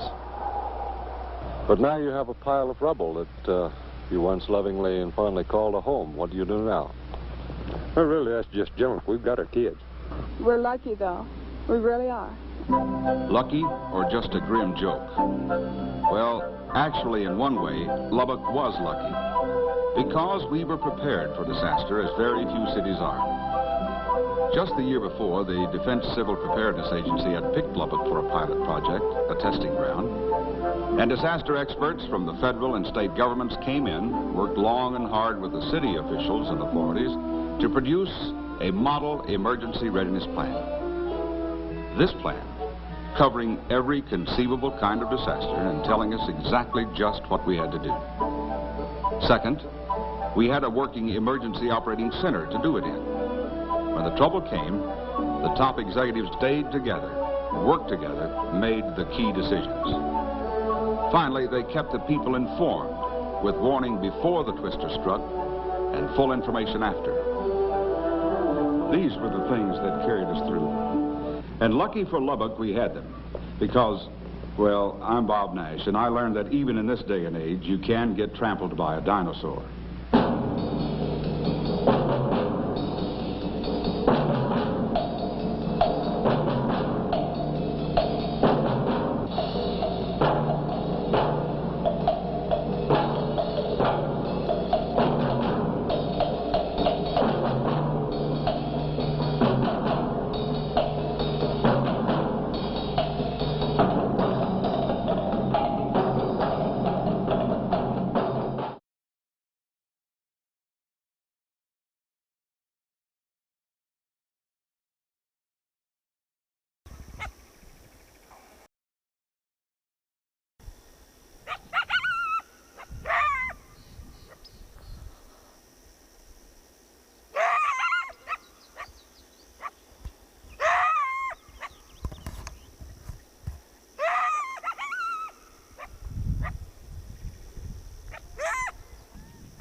people go, they want refreshment.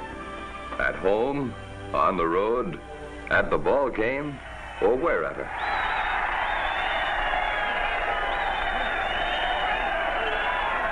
Not only at play, but also at work, on the job.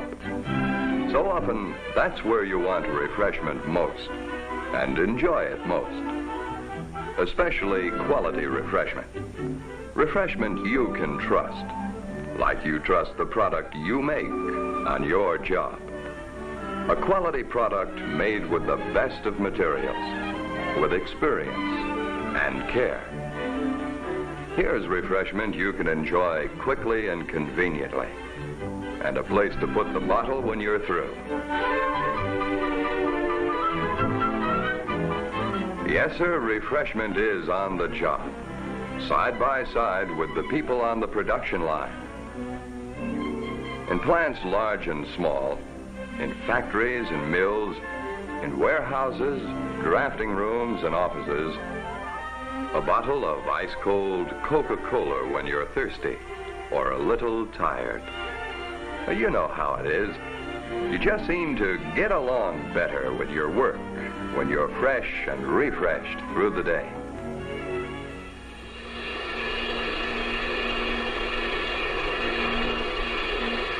And now, on every kind of job, Coca-Cola is being made available for your enjoyment.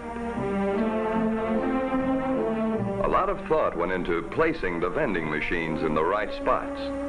Spots as close as possible to you, so you won't have to walk clear across the plant for a little quick refreshment.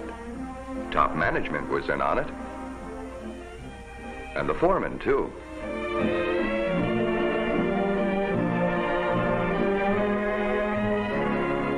No one knows his shop and what is required to run it right better than the foreman.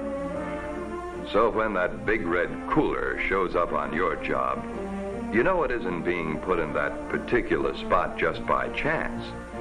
It's the handiest spot, the closest and most convenient. These big coolers will hold plenty of Coke, too. They are designed and built especially for mills, plants, offices, places like the one you work in, where there are lots of people. They're automatic, of course, and easy to operate. Just drop in a coin, and out comes a bottle of Coke. Keeping the coin cooler filled is the job of the route salesman.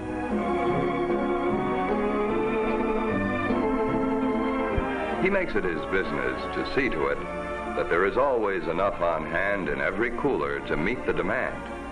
And he likes to get first-hand information on whether or not everyone is getting refreshment just right, ice cold. And this fella is plenty particular on that subject. He'll settle for nothing less than the, well, call it the ice-cold zone, which for the record is between 33 and 38 degrees.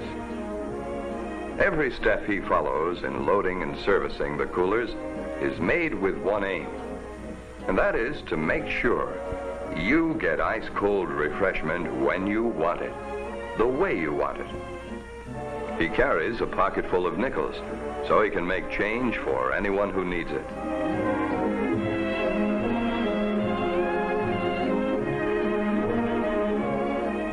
And you'll notice he won't leave until that cooler of yours is clean, inside and out. It's part of the job of good housekeeping. He knows the importance of orderliness around a place like yours.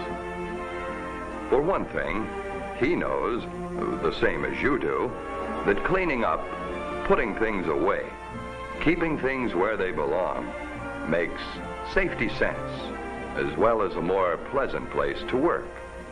So, let's put them back in the rack, Mac. Please, that is. The convenience and pleasure of having ice-cold refreshment at work is for all the folks on the job. Thank you. And it's part of everybody's job to protect that convenience for themselves and all the others who enjoy it by putting the bottles back in the rack. Do your part. Put empties in the rack. Safety first. It's just a reminder, in case anyone should forget that empties belong in the racks. And the racks themselves, they're always located at the coolers and elsewhere in handy places. By keeping things straight, we'll keep refreshment on the job. It's keeping everything in its place that counts for a safer place to work.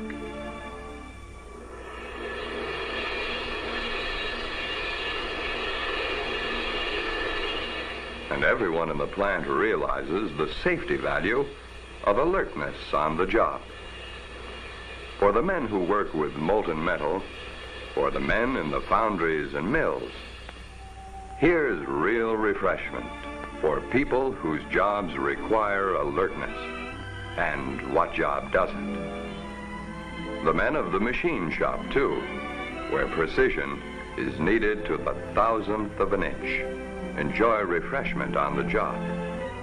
It's a relaxing experience. So, whether your job is at the controls, in the office, or on the production line, in the yards or in the warehouse, no matter what the job, everybody, in every circumstance, everywhere, enjoys refreshment on the job, just as you do, because you're more alert, because you think and act and work with an eye to safety and precision when you're refreshed through the day. It's the route salesman's job to see you are always supplied with ice-cold Coke. He will do his part, but he'll need help from you to keep refreshment on the job.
That's negative.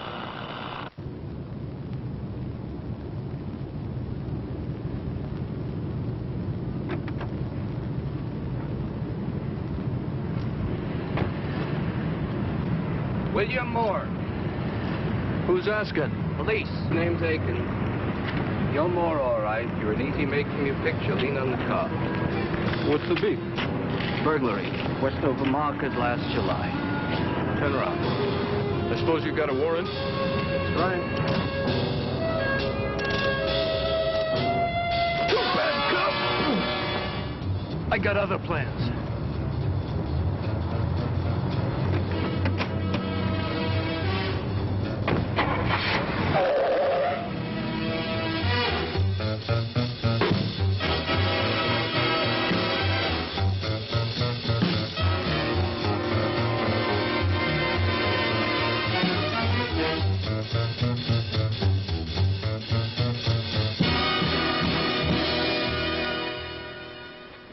That's how Detective Akins became a statistic.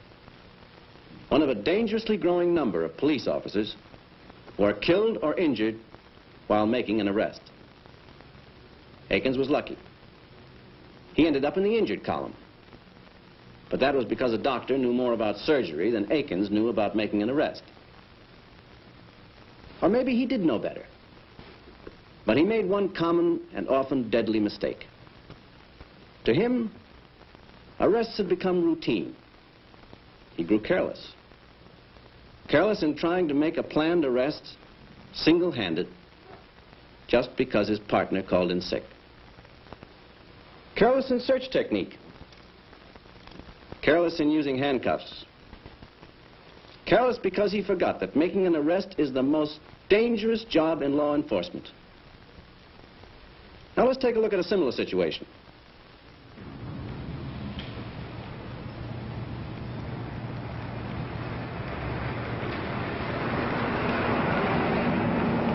Quiet night. No news is good news. You big phony, all you live for is a good pinch. Anything not to have to listen to you all night, Bowman.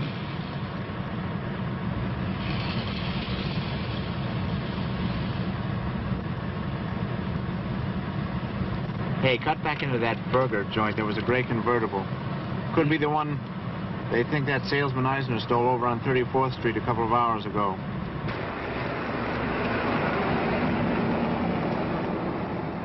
Any dope on him?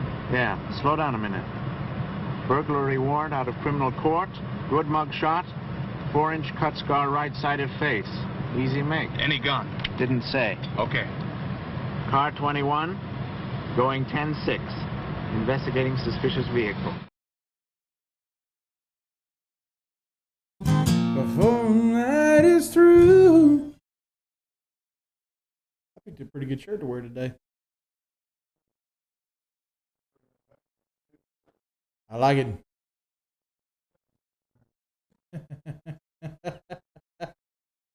Stepped on a frog. So.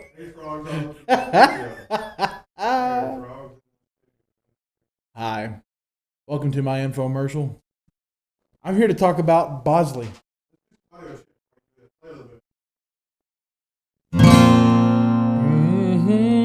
Country roads take me home to the place I belong, West Virginia, Mountain Mama, take me home, country road. That good? Take me home, country road.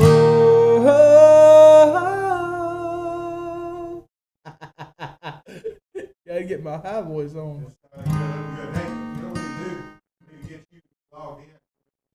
Yes, I can give you my password, and I know you're not going to use it against me.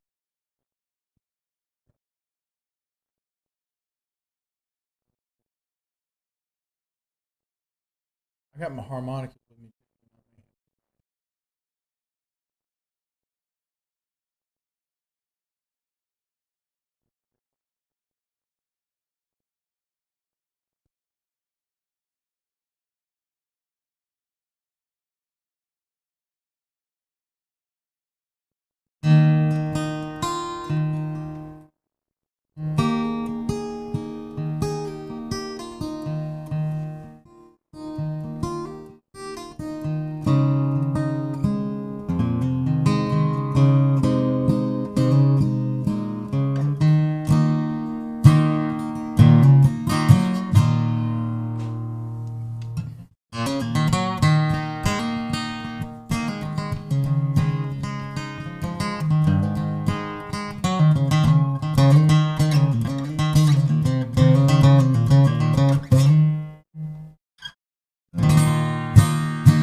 How fast your hands move in the camera.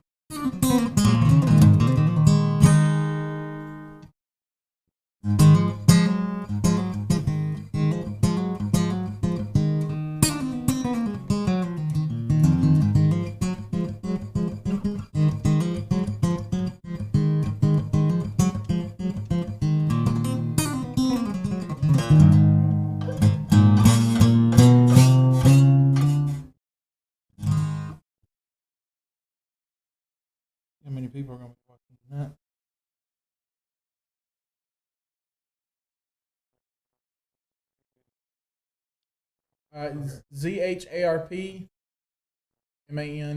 The Harpman.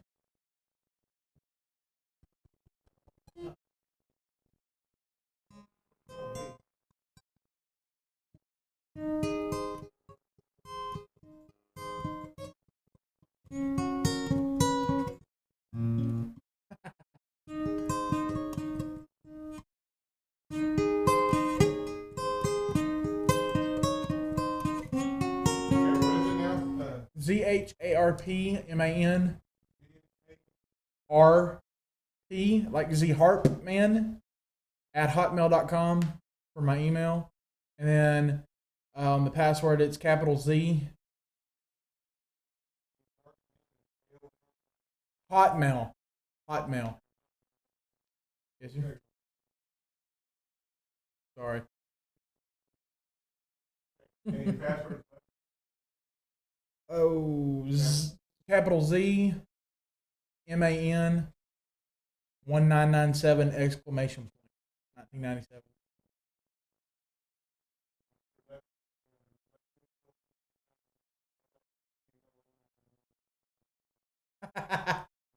Did I get in?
I will tell you which is country, what song is country. If it's like self.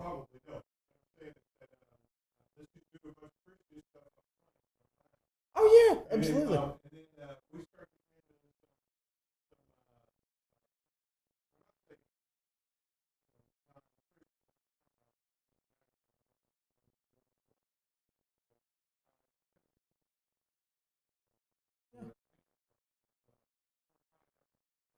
Oh yeah, yeah, that's fine.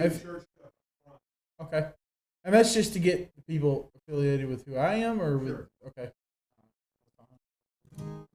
If you don't, whatever you want to do, if I get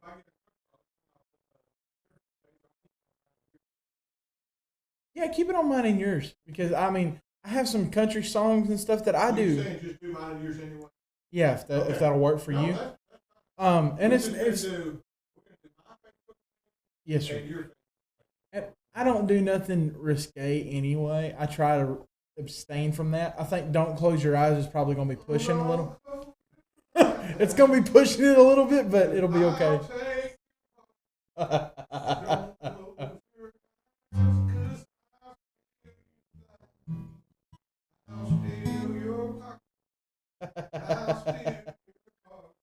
And we got an extension cord over here. I will for my phone. I've got an iPhone. Yeah, I've got my charger here. I just need one to stretch to where I can, if I need lyrics, I can pull them up. I mean, then again, I can use this as a tab. This tab, I don't know if it'll work like that.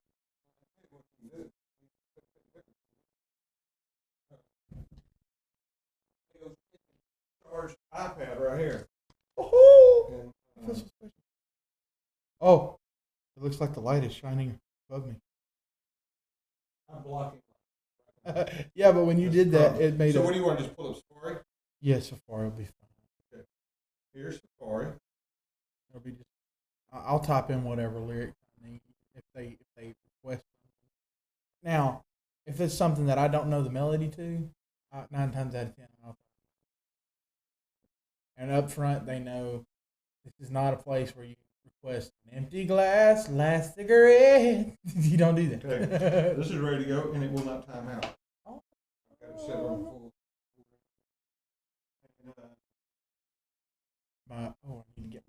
I need to get my harps over here, which is that box over there, and my cup. That way I can have some moisture. That's horrible. I hate that word moist.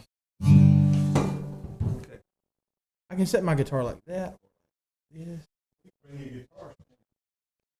You can do it. See how that. Now that. Hopefully that'll bring in. We'll see. We're gonna go live at 7. It's 6:54 right now. That'll do. Get people on here. Just yeah.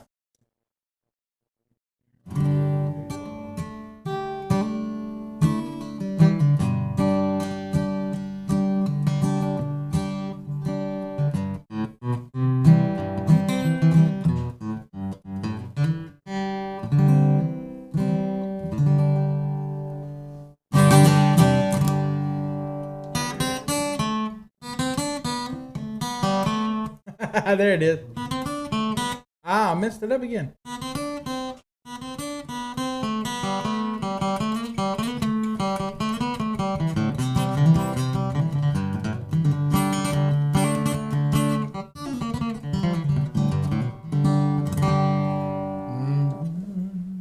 First song that I know I'm gonna need. I can scoot this a little further because I have eyesight problems bad.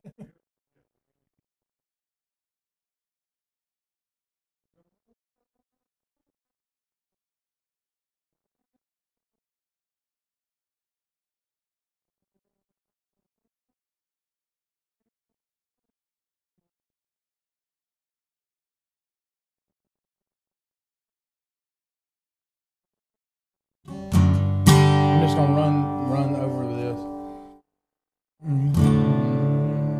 Have you ever picked guitar on your front porch in the morning when the sun was rising?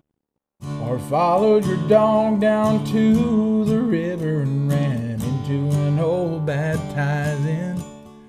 Do you think to pull off on the side of the road when a big black hearse is passing? Have you ever helped somebody in need without them even? I'm gonna have to change the key. I'm gonna have to change that key. Have you ever picked guitar?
Facebook. I am so happy to be with you guys tonight. We're just going to sit back and do some old. I apologize for not responding to everyone, but it's going to be awesome to just kind of sit back, do some music. If you can hear me, let me know. If you can hear me, let me know.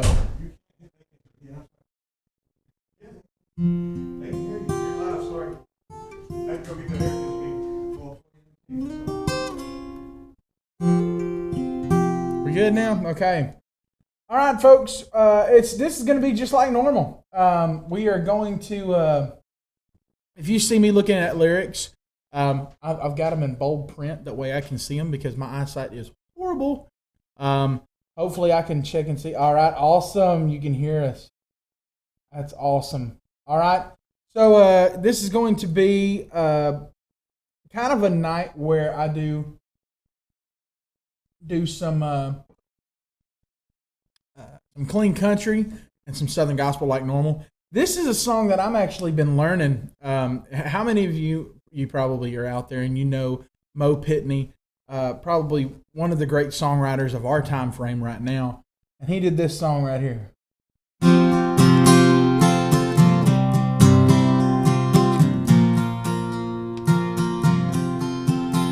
Have you ever picked guitar on your front porch in the morning when the sun was rising?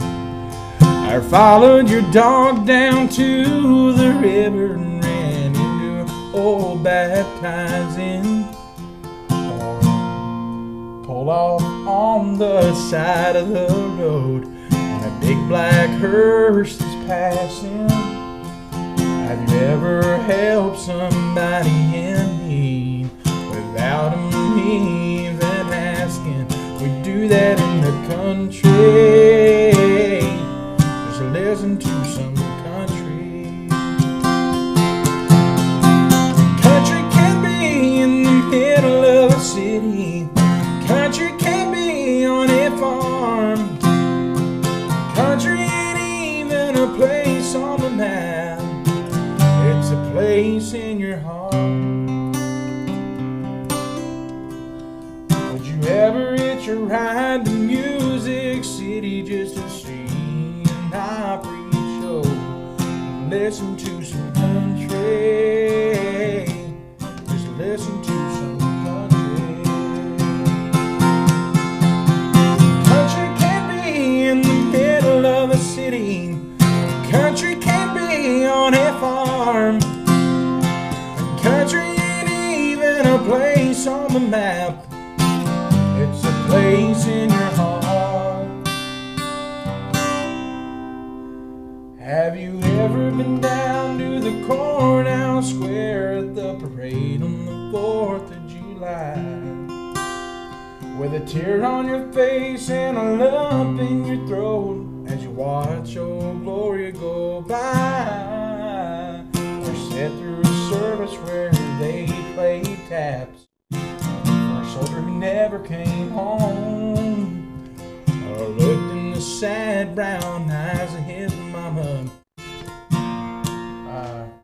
as she touched his name on that stone? We do that in the country, 'cause he died for his country. Country can be in the middle of a city. Country can be on a farm. Country ain't even a place on the map. It's a place in your heart. We do that in the country. Let me tell you about country.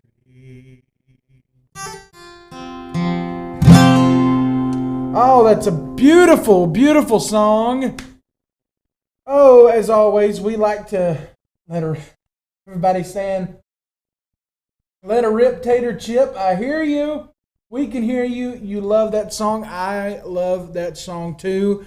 Mo Pitney is a definite country artist for sure. I'm trying to figure out. There it is. I'm looking at the arrow. You see, you got to understand something with this new setup. I'm not used to having a producer. I want to thank Steve Vaughn for Pastor Steve Vaughn of Chocolate Bayou Worship Center. He is helping me out tonight, being my producer tonight. We're going to see if we can get him. Are you going to try and get on the screen or no? I mean, to let people see you, you know. There he is. Hey. Yeah, I got to show you twice because I'm set up with a host, co-host. That works. That works. Oh, Thomas Brown. Yes. That's a good bull riding buddy right there. Oh, goodness. So, okay. Hey, this is how it's going to work for this evening. Is what you're going to do is you're going to send in your request. Send in your donation. I'm kidding. So send in. Oh, I'm sorry. I had to get all televangelist on them there for just a second. But anyways, I would love to hear from you guys. See what you think about the setup and everything. And it's going to be fun for sure. I'm just waiting on more comments to ensue. If you see them before I do, Steve, let me know something. I'm not seeing a whole lot, but let me think of some songs. That song was actually written by Mo Pitney and Bobby Tomberlin. Bobby is a friend of mine on Facebook, and Bobby celebrated his birthday today. So if Bobby's watching, Bobby Tomberlin, you're one of the greatest country writers I know. God bless you, buddy. Happy birthday. So,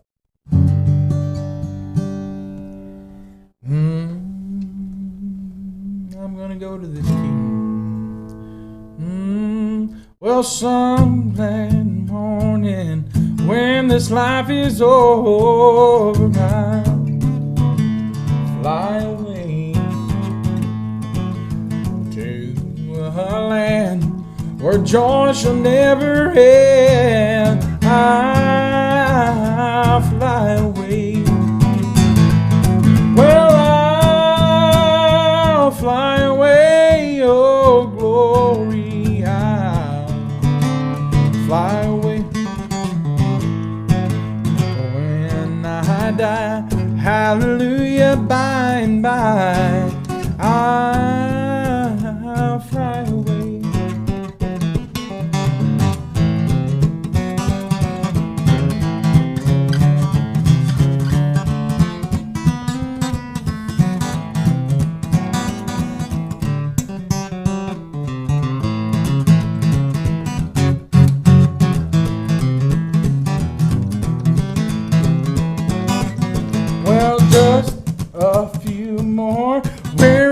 And then I'll fly away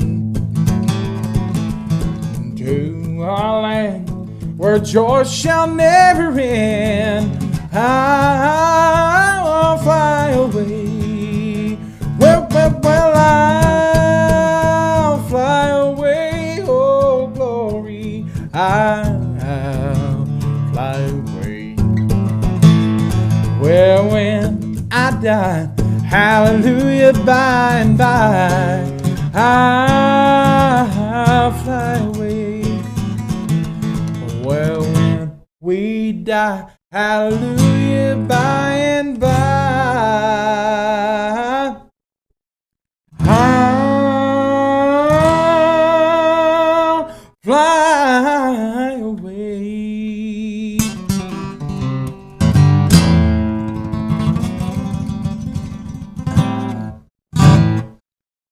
Oh, goodness. I think it looks great. Country Star at the Rise. Man, I appreciate that. That is so cool. Look like a good looking... Oh, wait. Let me read that again. I got dyslexic on the comment. Looking good and looking like a country star sitting there. Well, I pulled out my inner George Strait vibe tonight.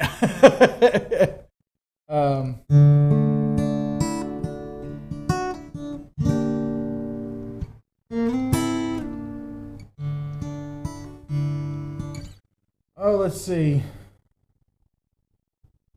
Wow. Okay, I'm missing comments down here. Thing don't freeze up. I love you too, Art Musgrove. I know I keep commenting, but man, God is great. Glad to have met someone who has such a passion for Jesus Christ and spreading the word. You are doing great things in life. Go old school. I'm feeling some amazing grace. You know what? And I'm going to do it on, let me see if I can pull these up here. Probably can't. I didn't work that out to where I could do that just yet. So we're going to finagle. That's a Texas term if I ever heard it. Finagle. That's West Texas. To be specific, we come from West Texas. Oh, Lord of mercy. It comes from West Texas. Through the fire, sing it, son. Yes, ma'am, I will. Oh, these things, it's not loading all of the okay, there we go. I can minimize that. Well, we'll make it to where it's more compact. Yes. When you're singing it. Okay. Y'all are floating the water. Where are y'all at, Ben? Ben Waxman over there. Ben watches the morning show. Was when I was on the morning show there at KJIC. He would pop on every morning, so it's fun to see that. Okay, a little bit of Amazing Grace. I need to quit talking and start playing, so y'all bear with me. This may be a little loud, but we'll go with it.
Play a little bit of that on the keyboard there. Amazing grace, how sweet the sound that saved a wretch like me. I once was lost, but now I'm found. Once was blind, but now I see.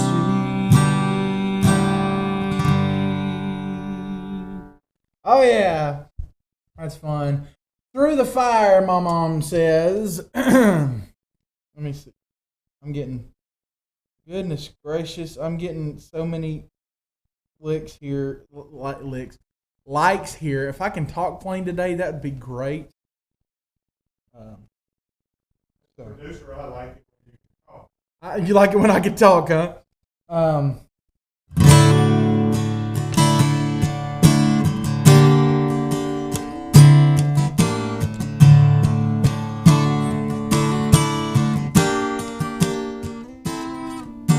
So many times I question certain circumstances or things I could not understand. Many times in trials, weakness blurs my vision. That's when my frustration gets so out of hand. But it's then I am reminded I've never been forsaken, Never had to stand one test alone. That's when I look at all the victories and the power of God rises up in me. And it's through the fire my weakness is made strong.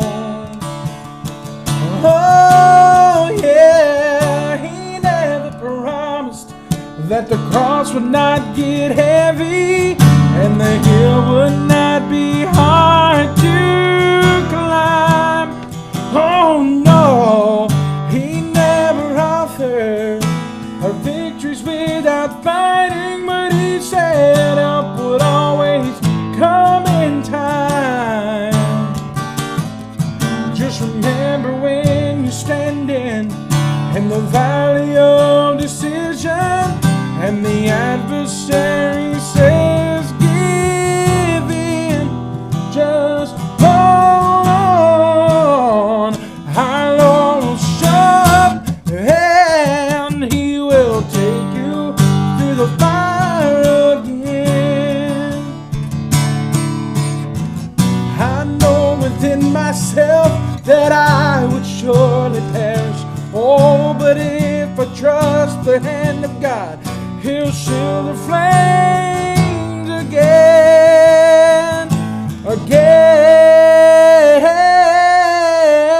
He never promised that the cross would not get heavy and the hill would not be hard to climb. Oh no, he never offered victories without fighting, but he said help would always come in time. Oh, no, just remember when you're standing in the valley of decision and the adversary said give up and give in, just hold on. Our Lord will show up right on time. He will take you through the fire again. So just hold on. Our Lord will show up, yes he will. He will take you through the fire again. Again. Woo! My Lord have mercy. What an awesome song. What an awesome song. I need something to drink there after that one. But oh, we're waiting on more requests to come in. It's a little hot today. Yes, ma'am. Yes, ma'am. No problem. That's my mama, y'all. That's Lisa Baker. That's my mama, y'all. So,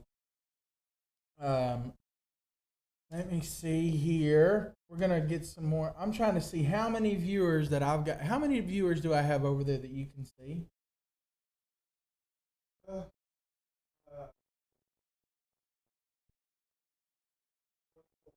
I've got 24 viewers right now. That's awesome. What are the comments on your end? On your, oh, you don't. You're the producer. Mark Collins, man, that's my good buddy right there. That was great. Do some George Jones, okay? Let me see what I can do. I'm going to look at the lyrics. Because I screw it up every time. I'm going to do an old song called The Race Is On. What's going on there, Tommy? What's going on, Lena?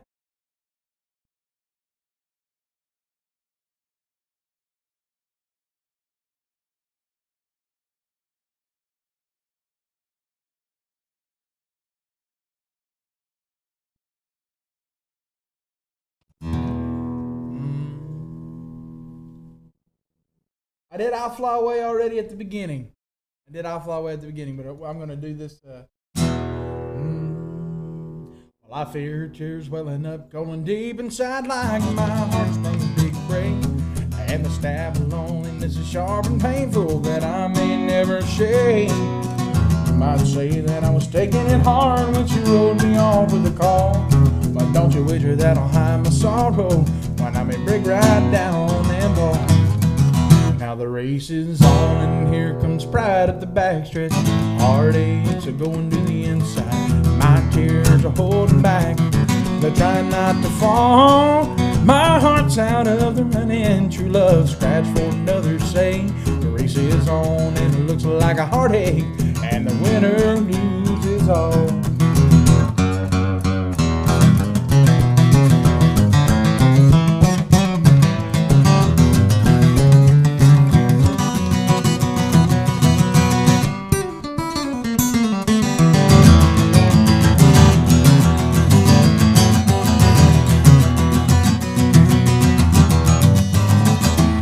One day I ventured to love, never once suspecting what the final result would be. How I lived in fear, waking up each morning and finding you gone from me. There's aching and pain in my heart. Today was the one I hated to face. Somebody new came up to win her when I came down in second place. Now the race is on and here comes pride up the backstretch. Heartaches are going to the inside. My tears are holding back. They're trying not to fall. My heart's out of the running. True love scratch for another say. The race is on and it looks like a heartache. And the winner loses home. And the winner loses home.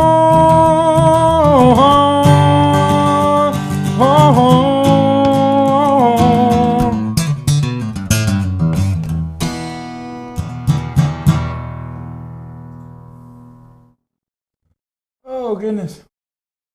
I don't know what it is. I do not know what it is. There it is.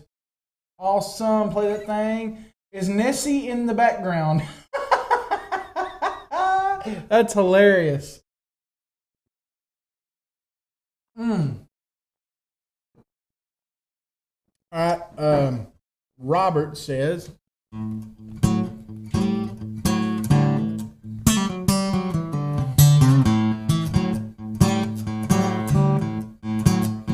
he's got the whole world in his hands. He's got the whole wide world in his hands. He's got the whole world in his hands. He's got the whole world in his hands.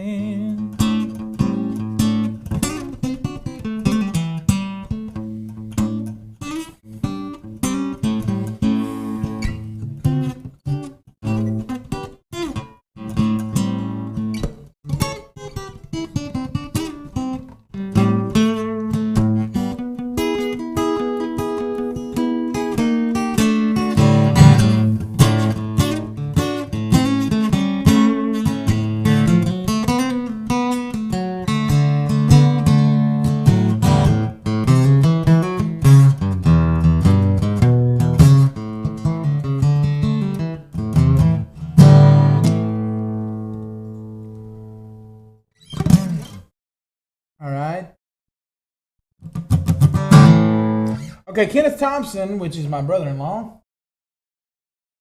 Amanda, I'm going to do your song here in just a second from your sixth cousin, Keith Whitley.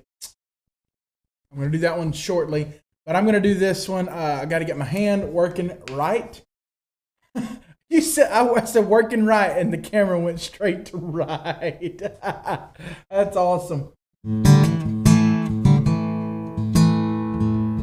I will definitely do Chainbreaker right after. Wait a second.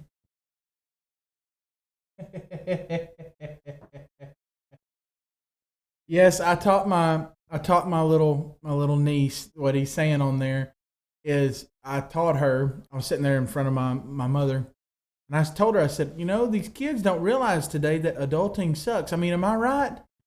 Am I right? Well, the one. Sometimes you're right. Yeah. Well, this little kid, this little 1-year-old baby goes, adulting sucks. He said adulting sucks. Awesome.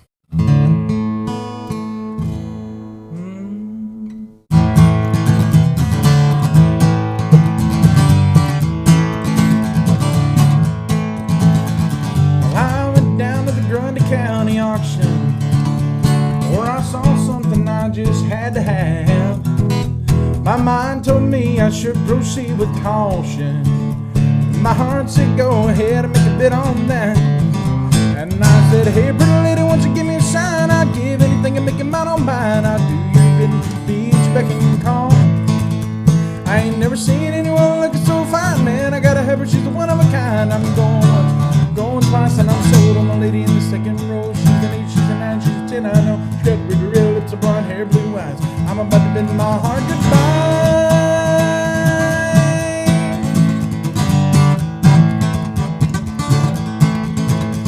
Well, the auctioneer was going about a mile a minute. He was taking bids and calling them out loud. Well, I guess I was really getting in it. So I just shouted out above the crowd. And I said, hey, pretty lady, won't you give me a sign? I'd give anything and make it mine on mine. Do you bid each beck and call? I ain't never seen anyone looking so fine, man. I gotta have her, she's the one of a kind. I'm going once, going twice, and I'm sold on the lady in the second row. She's an 8, she's a 9, she's a 10, I know. She got blue red lips, blonde hair, blue eyes. I'm about to bid my heart goodbye. Let's speed this up a bit. And I said, hey pretty lady, won't you give me a sign? I'd give anything and make it mine on mine. I'd do you bid beach, beck and call. I ain't never seen anyone looking so fine, man. I gotta have her, she's one of a kind. I'm going once, I'm going twice, and I'm sold on the lady in the long black dress. Well, she won my heart, it was no contest. With the ruby red lips, blonde hair, blue eyes. Oh, hold on. I'm about to bid my heart goodbye.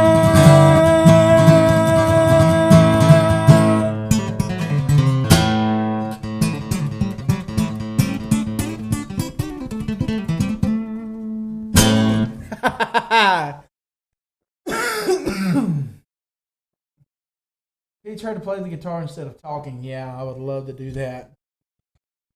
Y'all forgive my vocals there for a second. Oh, goodness. Oh, let me see if I can pull up that one for Lena. And then I'm going to get straight to Don't Close Your Eyes right after that. Appreciate that. Thank you. Your niece just lost her mind watching you. I love you a little bit. I do. That's my sweet little girl. I love her to death. There's one more comment down here that I'm missing. Oh, there it is. Yay. Oh, goodness. Am I watching you?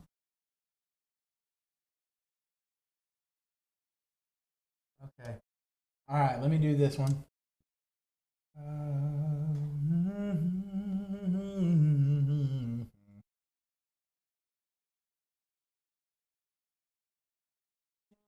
Breaker.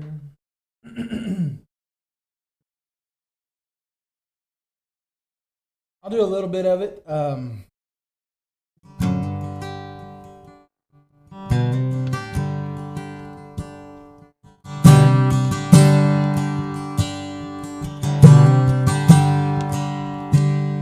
If you've been walking the same old road for miles and miles, if you've been hearing the same old voice tell the same old lies, if you're trying to fill the same old holes inside, I got news for you. There's a better life. There's a better life. If you got pain, he's a pain taker. If you feel lost, he's a way maker. If you need freedom or saving, he's a prison shaking savior. If you got chains, he's a chain breaker.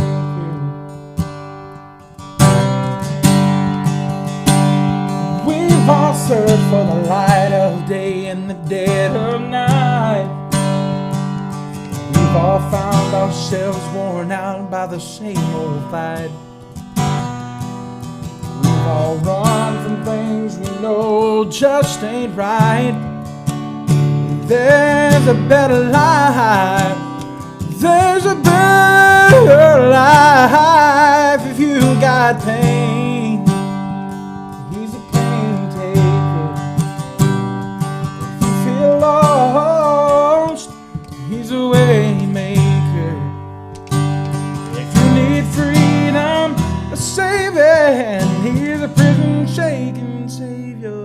got chains. He's a chain breaker.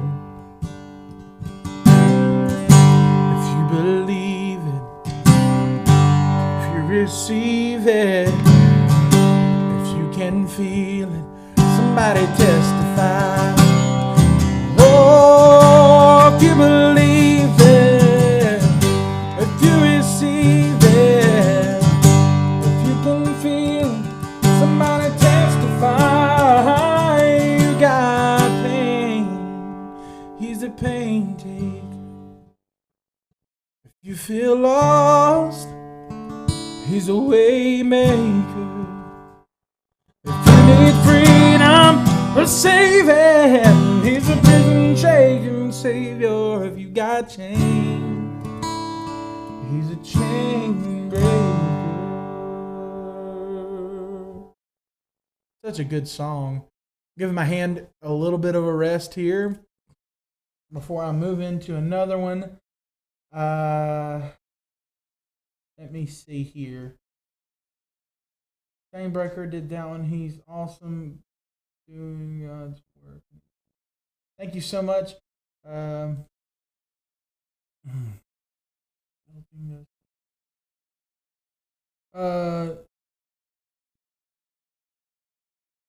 Yeah, I can do that one here in just a minute.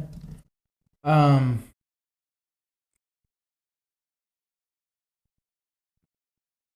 my hope is in Jesus. I'm going to move in. I'm going to do All My Hope. This is one of the gospel songs that I have on here. And then I'm going to move back into the country realm of things. But I never like to do a gospel song, then a country song, even though that I've done it several times. It's just my personal preference. But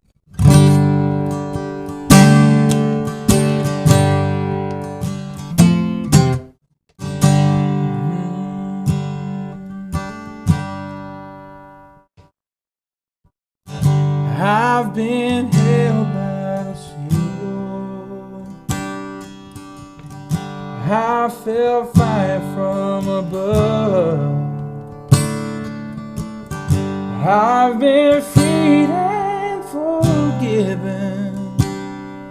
I ain't the same prodigal return.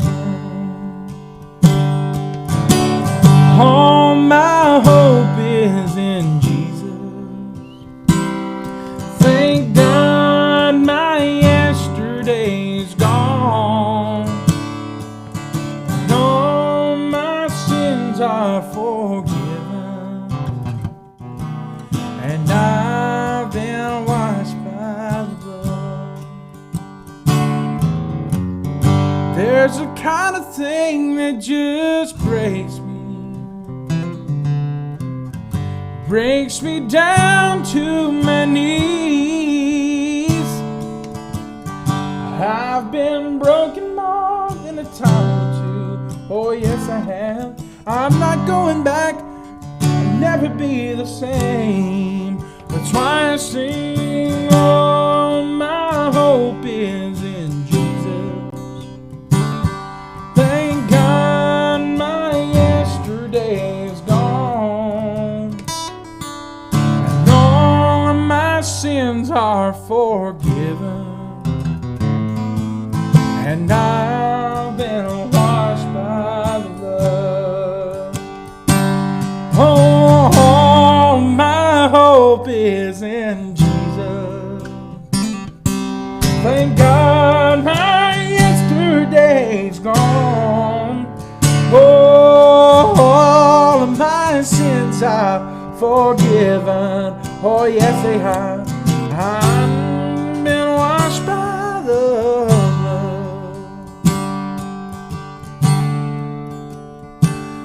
And I've been washed by the blood.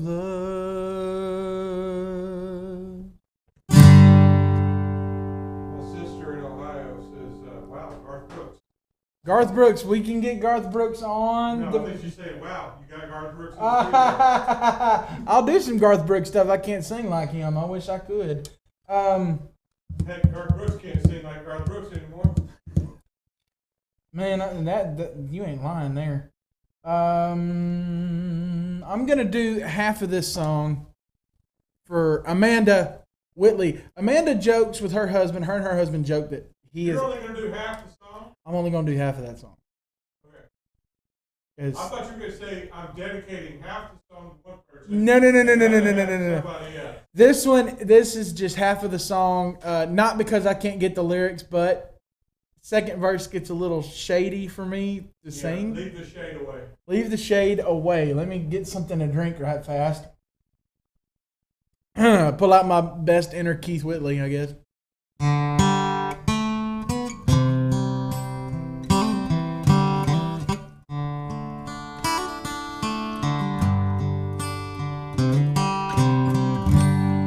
I know you loved him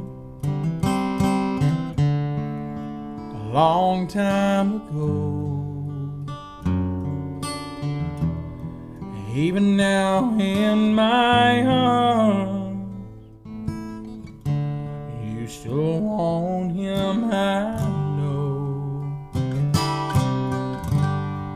But darling, this time,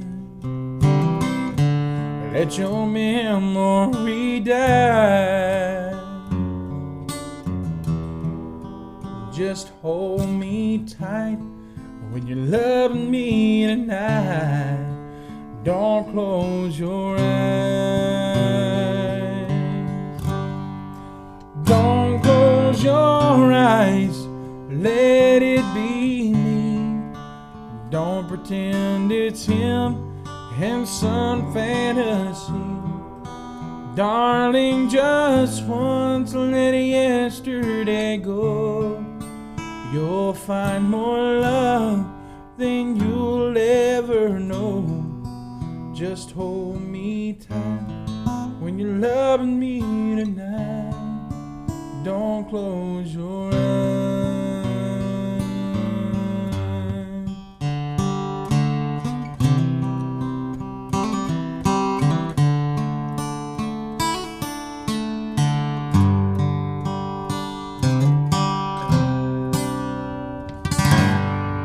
That's a good song. That's a really good song.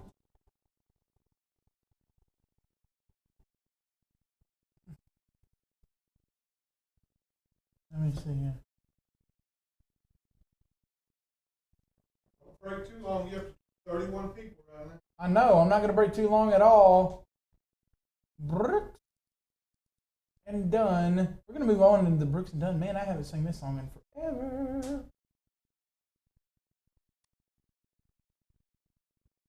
It'll work.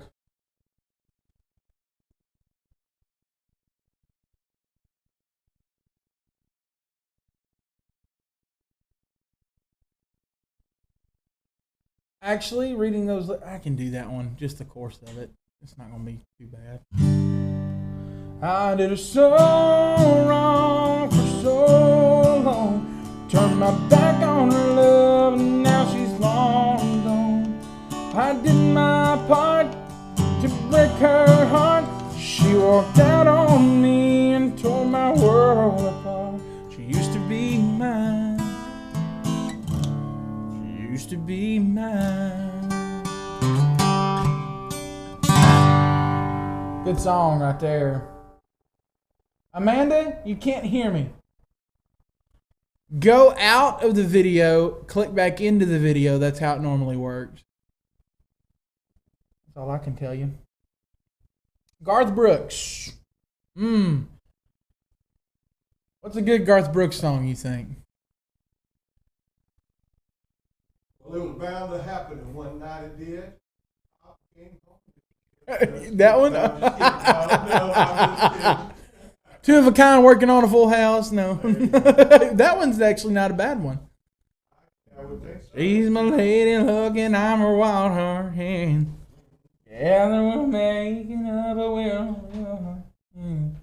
I don't know any Luke Bryan. I'm so sorry. I just don't. Wish I knew that lyric for you. Phil Toller says, "Beer, Mama, and Jesus." That's got to be a country song. That's awesome. It's so true, actually. Vanilla Ice, yeah, we ain't doing that. Okay, we'll be two of a kind, working on a full house. Yeah.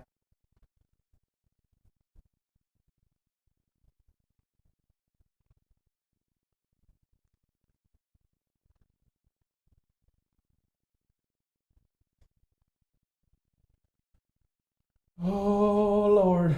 I hope I don't butcher this one.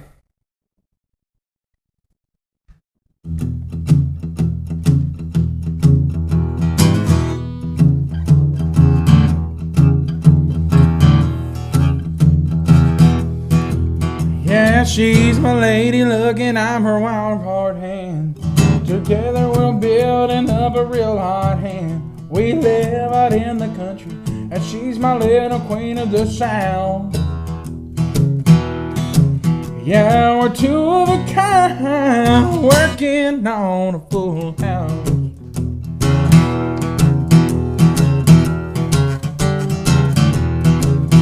She wakes me every morning with a smile and a kiss. Her heart, 'cause her loving is hard to resist. She's an easy-leaving woman, I'm a hard-working man, no doubt. Why out? Yeah, we're two of a kind, working on a full house. Yeah, I'm a pickup truck. Oh, yeah, I'm a pickup truck. It's her limousine and her favorite dress is her faded blue jeans.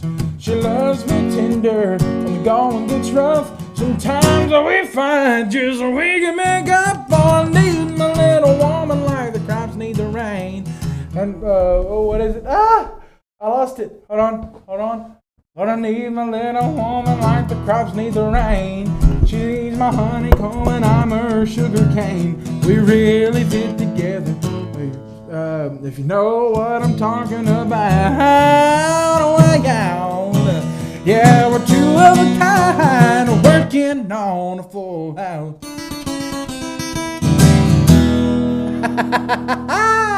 Yes, sir. I had to put that mic over there because you're having to look over that way. You're completely turned away from this mic, so I'm putting that out. Oh, that works. That way so much. You are always on my mind. I can sing that one like Willie. That wasn't a request. They were. I'll do that later. I'll do that song in just a little bit. Sounds great. Oh, Lord have mercy. That's Cody Newman. God bless your soul.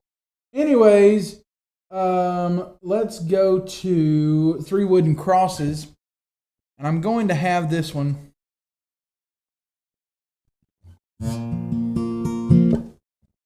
In tune first.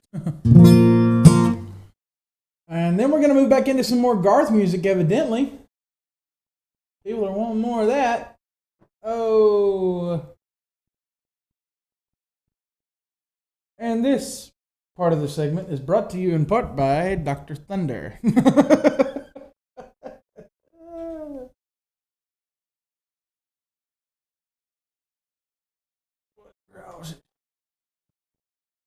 I'm crunching for time. I'm trying to get everybody's request in until I'm about sung out. I know I told you probably about an hour, but you good? Okay.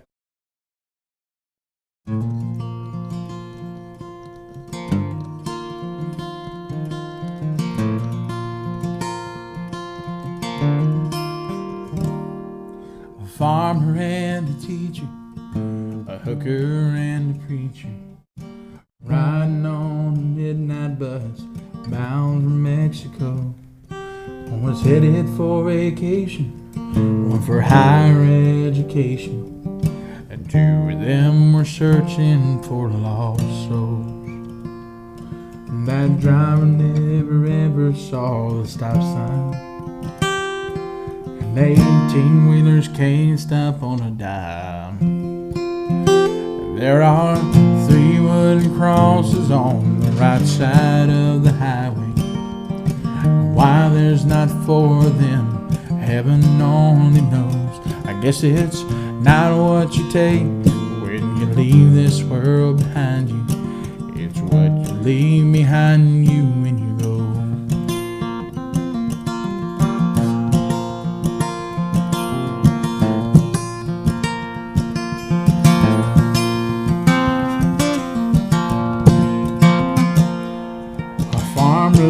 to harvest a home with 80 acres. Faith and love for growing things in his young son's heart. And that teacher left her wisdom and minds of lots of children. Did her best to give them all a better start. And that preacher said, can't you see the promised land? As you laid the blood-stained Bible in that hooker's hand. There are 3 wooden crosses on the right side of the highway. Why there's not 4 of them, heaven only knows. Guess it's not what you take when you leave this world behind you. It's what you leave behind you when you go.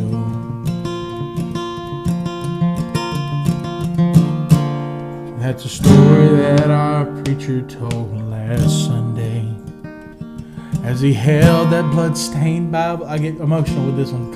For all the world to see. That's the farmer and the teacher and the preacher. Gave this Bible to my mama, who read it to me. There are 3 wooden crosses on the right side of the highway. Why there's not 4 of them, heaven only knows. Guess it's not what you take when you leave this world behind you. It's what you leave behind you when you go. What is going on here? Whoa. Hey, I like the backdrop on that. I like that. 3 wooden crosses. Oh, wait. There it is. It's backwards on the monitor for me.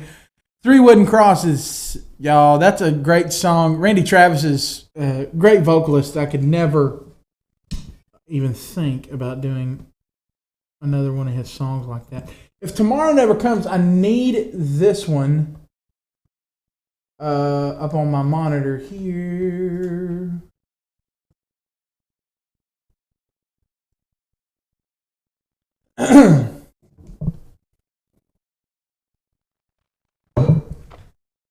I heard. Oh, I like that backdrop. I'm digging these backdrops now. As I told you, I get like a kid in a candy store when it's visual effects like that with what you're doing. So, there we go. So this one goes out to Toller, Phil Toller, Craig Phillips, as people know him. This is he sings this song way better than I can.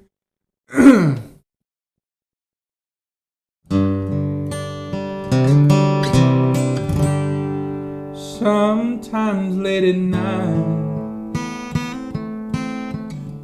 I lie awake and watch her sleeping. She's lost in peaceful dreams, so I turn out the lights and lay there in the dark.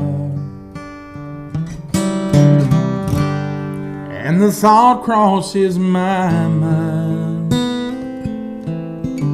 if I never wake up in the morning,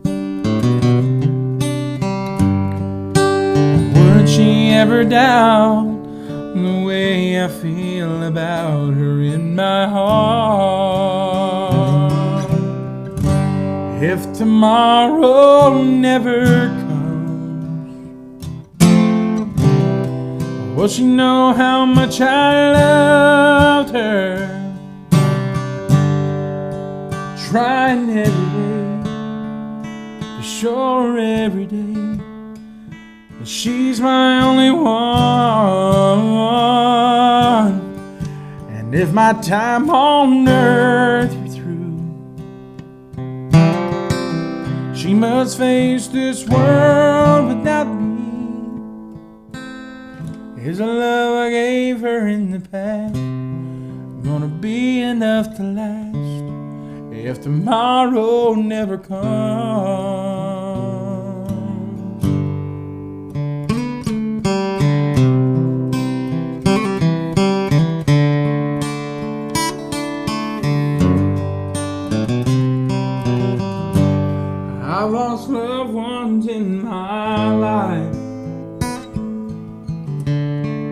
never knew how much I loved them. Now I live with the regret that my true feelings for them never were revealed. So I made a promise to myself to say each day how much she means to me, and avoid that circumstance where there's no second chance to tell her how I feel. 'Cause if tomorrow never comes, you know how much I love her,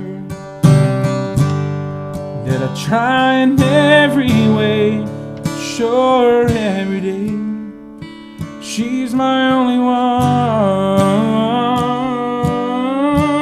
If my time on earth were through, she must face this world without me. Here's the love I gave her in the past, gonna be enough to last if tomorrow never comes.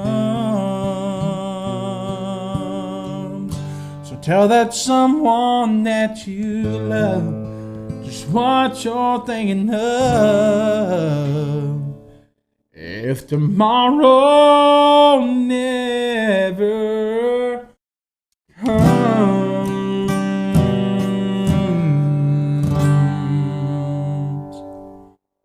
That's a good song. Somebody asked, oh, thank you.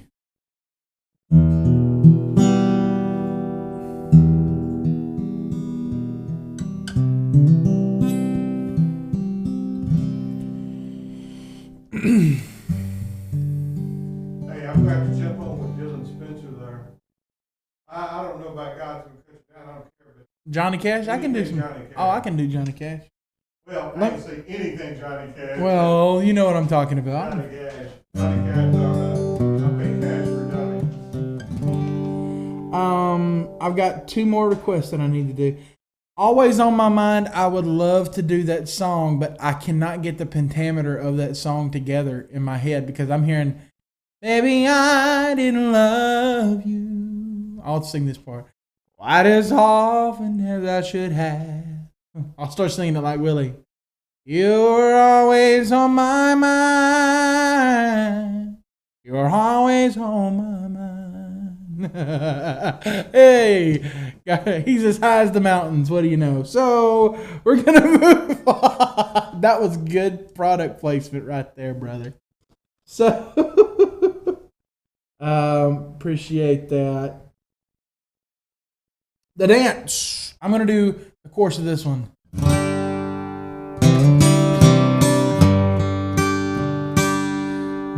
No, I got to do the first course of that. I forgot it, actually.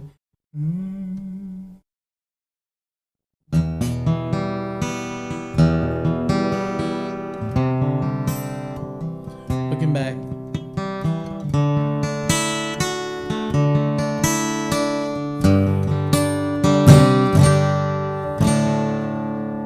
Looking back on the memory of the dance we shared beneath the stars above. For a moment, all the world was right. How could I have known that we'd ever say goodbye? And now I'm glad I didn't know the way it all would end, the way it all would go. It's our lives are better left to chance.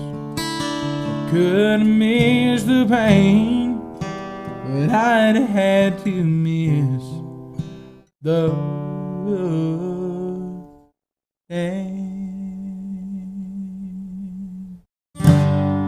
Good song. Daryl Singletary, I am going to jump on that bandwagon.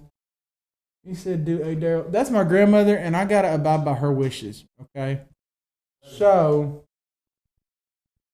I'm gonna do this one for Phil Toller and my grandmother because originally, I don't know if you. Well, yeah, you know this. You've known Phil for a long time, Mr. West Virginia. Yeah, this is for him. I will give it away. Do a course of that later on.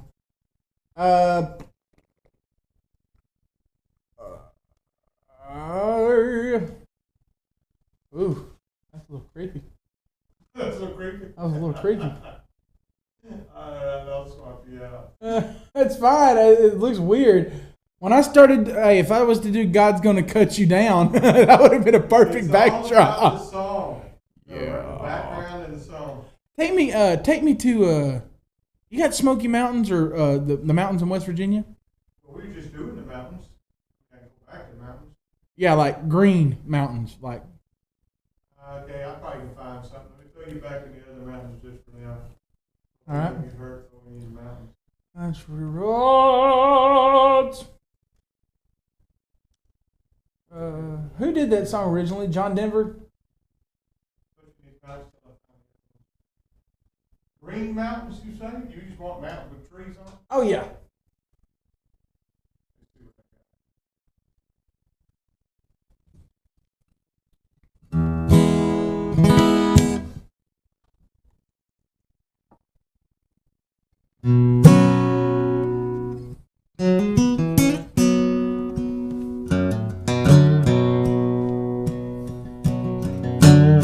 That actually looks like West Virginia back there. Just keep it up right there. That's fine. Do what now? I got another one coming up.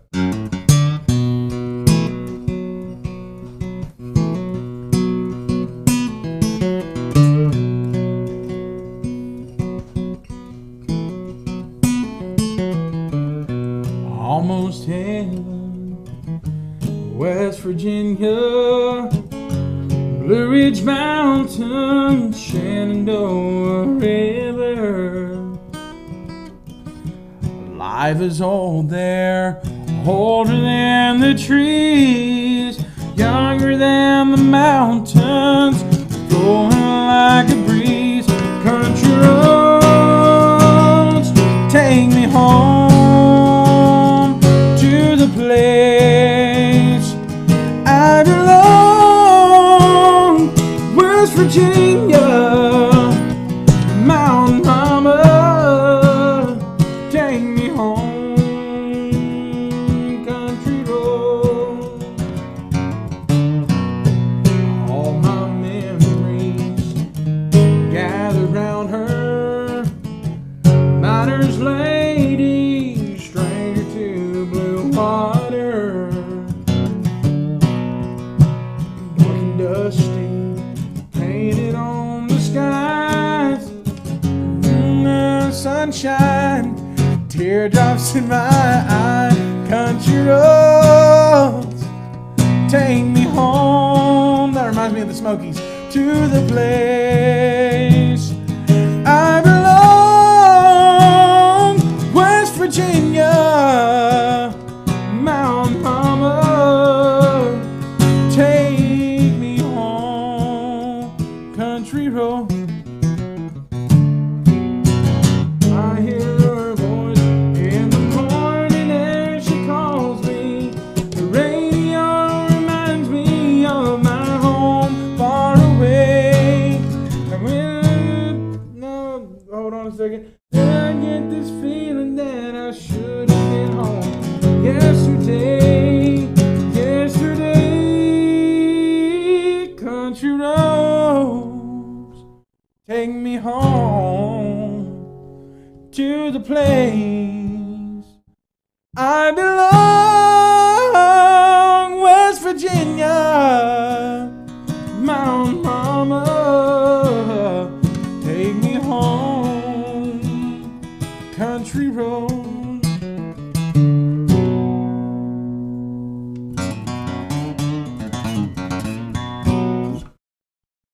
Woo!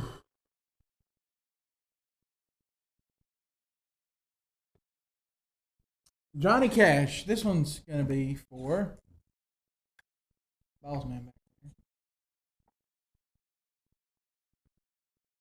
Give me a train track.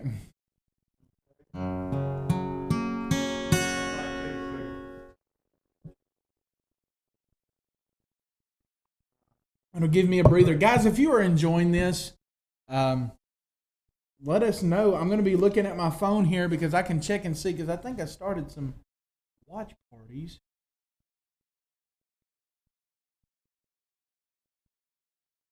Kindle.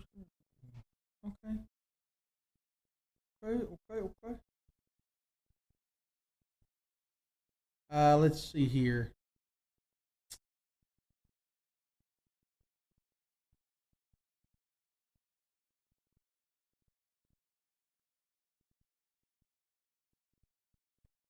Let me see here.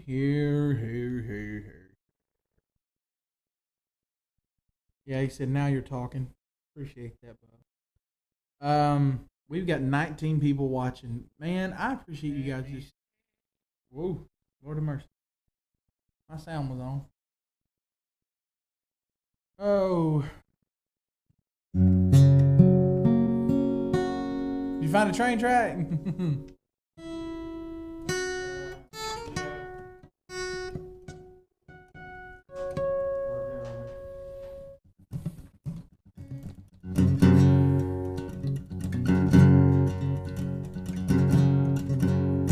I'm going to pick a little bit while you're trying to find that. I'm just going to cut loose on one.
Alrighty.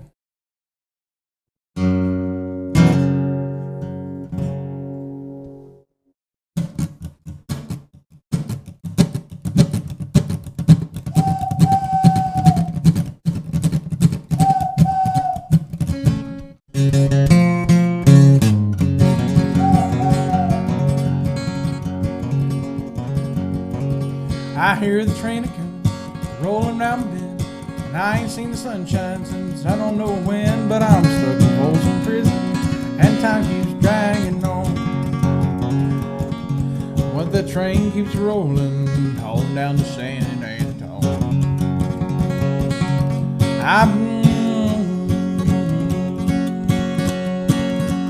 When I was just a baby, my mom told me, son, always be a good boy, don't ever play with guns. But I killed a man in Reno just to watch him go. When a train keeps rolling, I hang my head and cry.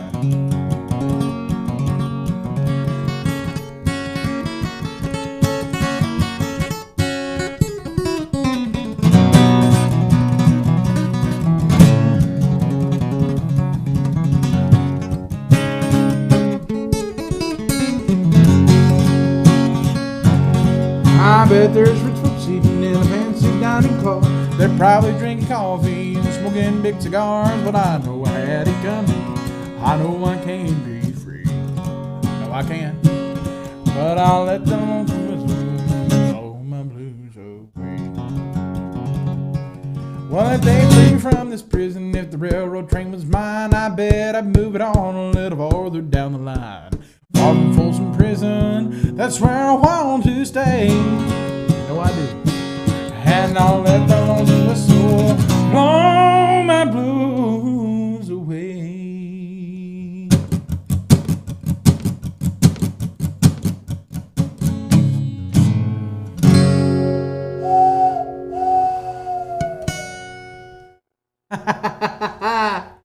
Hey, that was better than Johnny Cash's wah wah.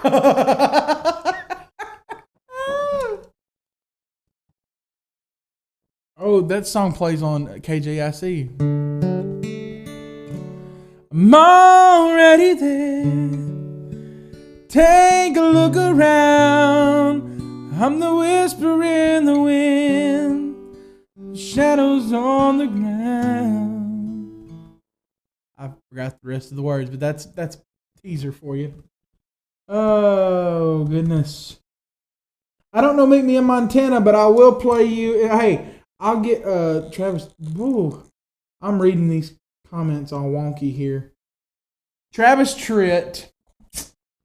I'm going to change up one lyric in this song. One lyric. I'm going to take out the cuss word, add in a good word here. We're just going to do the chorus of it. Call someone who'll listen and might give a dang. Maybe one of your sordid affairs. But don't you come around here handing me none of your lines. Here's a quarter, call someone who cares. Here's a quarter, call someone who cares. Here's my impression of Travis Tritt. Yeah, yeah, yeah.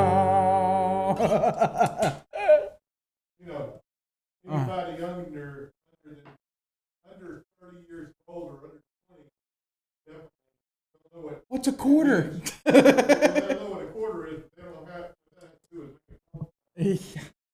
And they sure don't know what it means to drop a dime on something. That's right. They don't know that one. I know the phrase. My mama used to use it. It's funny. Ooh, she's dropping the dime off. Ooh, ooh, I fell down.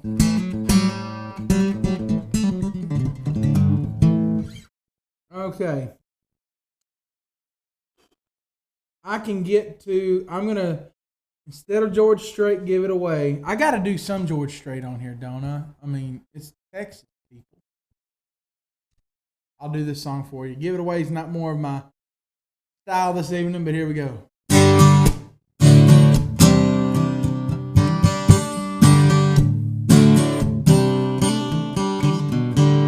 It started way back in 3rd grade. I used to sit beside Miss Louise. I pink dress, a bow, and her matching ponytail. She kissed me. Thought you were going to do George. I got flip-flopped on the wording. Is You got flip-flops. You think it's Kenny Chesney. Flip-flops, Kenny Chesney. Started way back in 3rd grade. I used to sit beside Miss Louise. Pink dress and matching bow and a ponytail. She kissed me on the school bus, but told me not to tell. Next day I chased her around the playground, across the monkey bars to the merry-go-round. And if your Luke got caught passing me a note, before the teacher took it, I read what she wrote. Do you love me? Do you wanna be my friend? And if you do, well then don't be afraid to take me by the hand. If you want to, I think this is how love goes. Check yes or no. Check yes or no.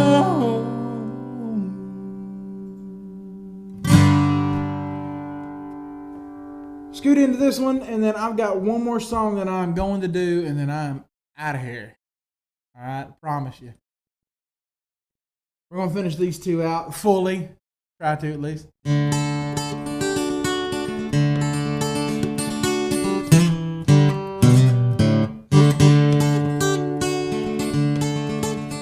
First thing I remember knowing was a lonesome whistle blowing and a youngin's dream of growing up to ride on a freight train leaving town, not knowing where I'm bound. No one could change my mind, but Mama tried.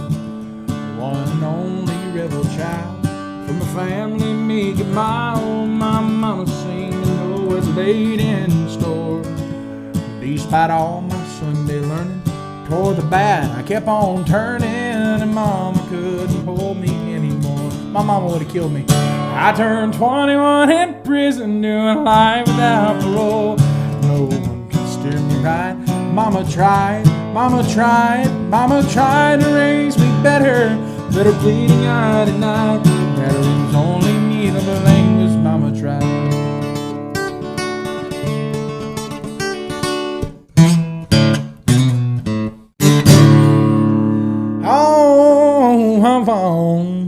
Yee! I'm gonna get in trouble if I don't do a Vince Gill song. That's not the full one that I'm gonna do. I'm doing half a song now and just being done with that. Full song that I'm gonna do lastly is for somebody out there that's watching right now, and it's actually called A Picture of Me Without You. They know who they are. That's all that matters. They know who they are.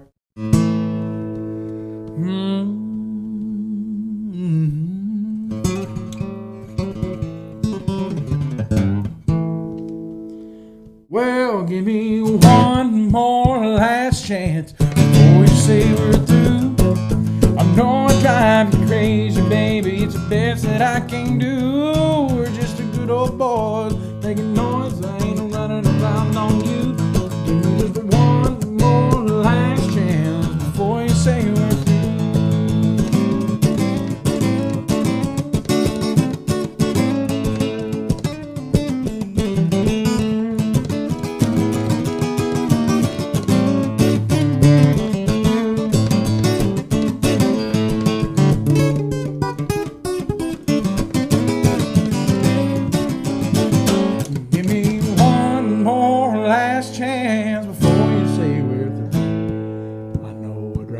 Crazy, baby, it's the best that I can do. We're just a good old boys making noise, ain't running around on you.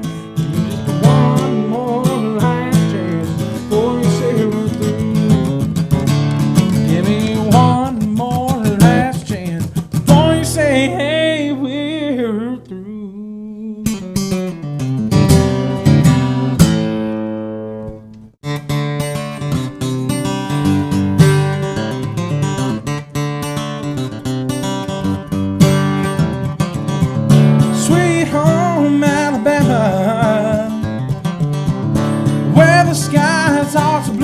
The government's true. Hey, hey, sweet home Alabama, roll tide. Lord, I'm coming home to you.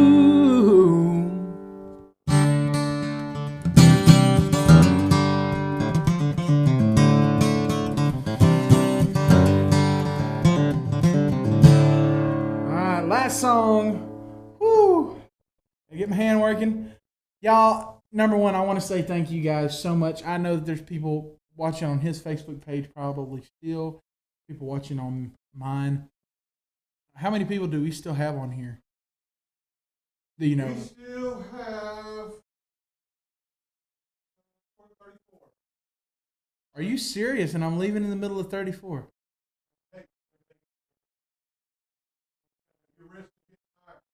Uh-huh. My wrist. Hey, leave them hungry for more. That's what they say. That's right. This old injury, I actually hit it on top of a bull's head, and it developed carpal tunnel in my hand. So every once in a while, I got to do this, get it back into alignment, and some people see that. Roll Tide all the way. All right, here we go.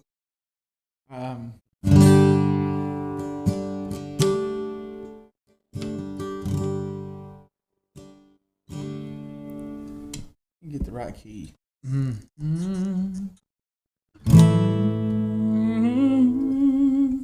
There it is.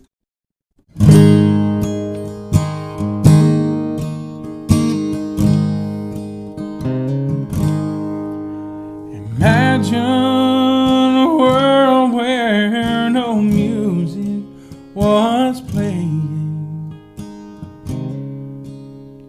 And think of a church where nobody's praying. If you've ever seen a room, looked up at a sky with no blue, then you've seen a picture of me without you. Have you walked in a garden where nothing was flowing, or stood by a river where nothing was flowing? If you've ever seen a red rose unkissed by the dew, then you'd seen a picture of me without you. Can you picture heaven with no angels singing, or a quiet Sunday morning where no church bells ringing? If you've ever seen the heart of a child break in two, you've seen a picture of me without you. If you've ever seen the heart of a child break in two, then you see the picture of me without you.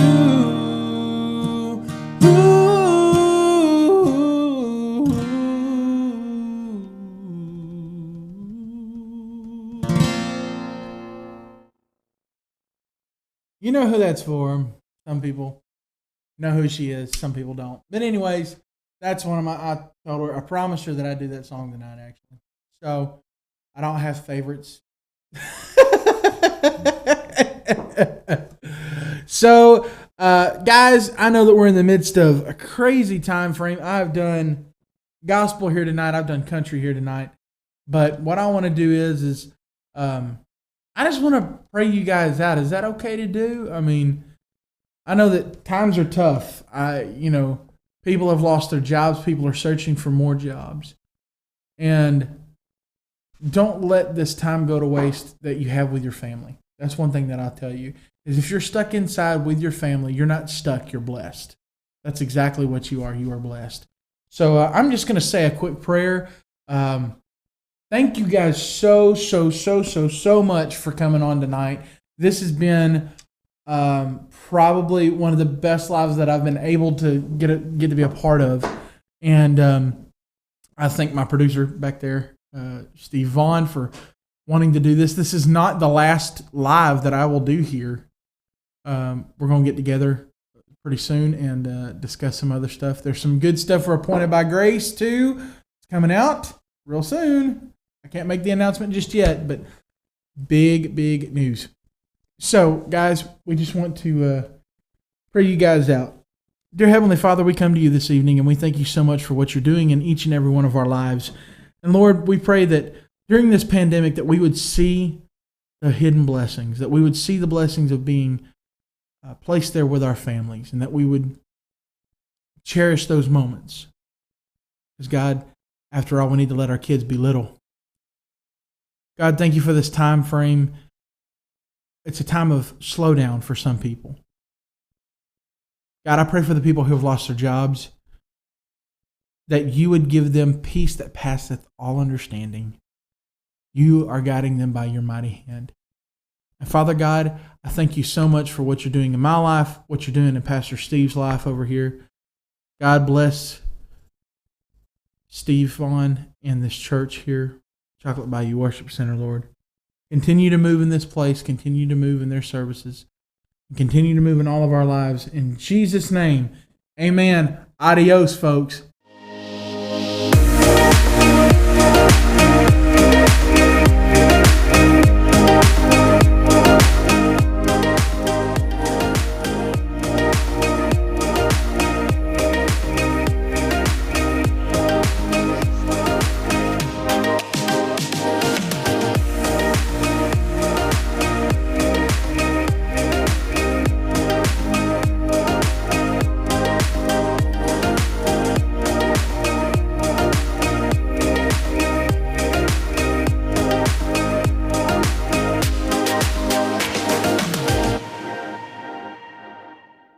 That you check them guys out.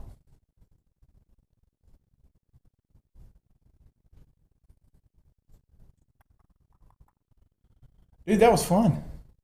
Awesome. So you kind of see how I kind of gauged it. Gauged it? What do you mean? Like what I mean is you kind of saw how I did my music a little bit more. I don't like doing a whole lot of certain songs, but how many views did we have? Can you tell on that? Because I can't tell on my phone. I'll get a... Eisner? Let's see here. Now that I've ended this... What? Hey, I can't see. Police officers Sheen and Bowman, you're under arrest, Eisner. There's a warrant out charging you with first-degree burglary. Put up your hands. Turn around slowly. Take 2 steps backward. Now lean against the car and spread your legs. Way out and way back. Professionals. One man in charge and doing all the talking. Clear, forceful, all business. The subject knows he's under arrest and why. There's no doubt in his mind about what he's expected to do, or what will happen to him if he doesn't. Yeah. He's searched thoroughly and methodically. The search, though complete, is a preliminary one, Right. and no substitute for a later strip search. The restraining officer should stay as far apart Right. from and behind the subject So, as possible. the Always total check the views, cuffs is, for do you proper get fit, that? And use the double lock to Or- prevent any accidental or self-induced over-tightness. Now, you can look on Facebook to see, so here's the thing. If somebody shared it from their page or something, or started to watch it, or you know, stuff, you get those. When a subject Right. is apprehended in possession of an automobile, be sure to search the car incidental to his arrest. We're going to see it now. You can see it. That promo is still going on in that live feed.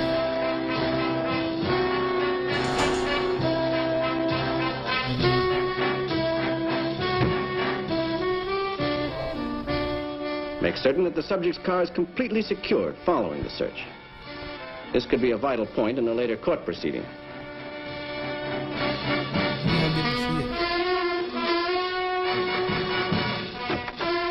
I had fun with it, though. Always place the subject in a vehicle as far from the driver as possible. In other words, never give a criminal an opening. He may use it. How did the patrolmen make out? Very well. Because they took nothing for granted. Never got careless. They knew that uniforms and jurisdictions change, but hoodlums don't. But what of the non-professional criminal? Far removed from the hoodlum mentality. The subject for whom the arrest warrant is the first black mark on a lifelong record of respectability. What can be expected of him?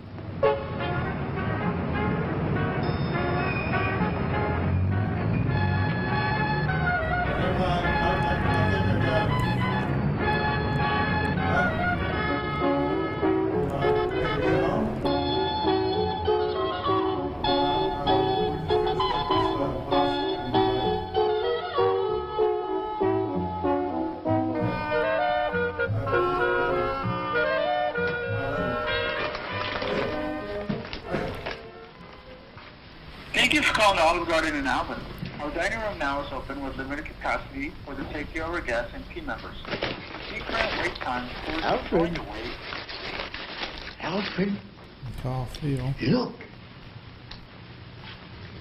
Tuna fish.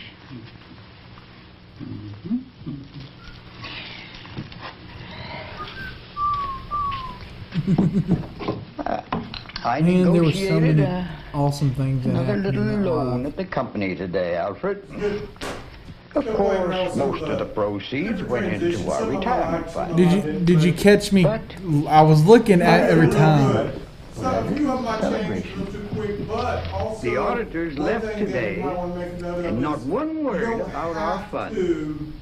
We're safe for another year, Alfred. And after that, we shall have reached our goal. When it comes to singing, even with dialogue, Yes, just a minute. Yeah. I'm coming. And so you don't have to try to switch every time, because if you don't switch soon, Yes? I'll Henry switch Meade? back Yes. anyway. We're police officers. Right. I'm Detective Sergeant Case. This is Detective Hester.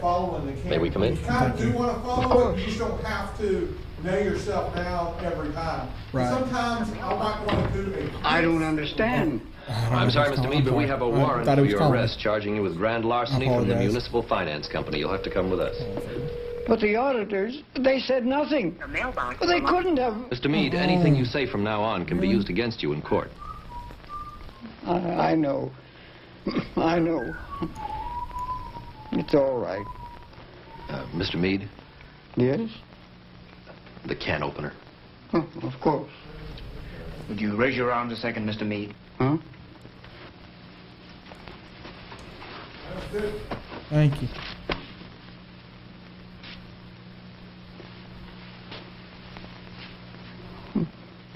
But what about Alfred? Alfred? Alfred and I are very old friends. Well, we'll see that the landlord looks after your cat. You're logged out of this computer. May I Good say deal. goodbye to him? Sure, Mr. Meade.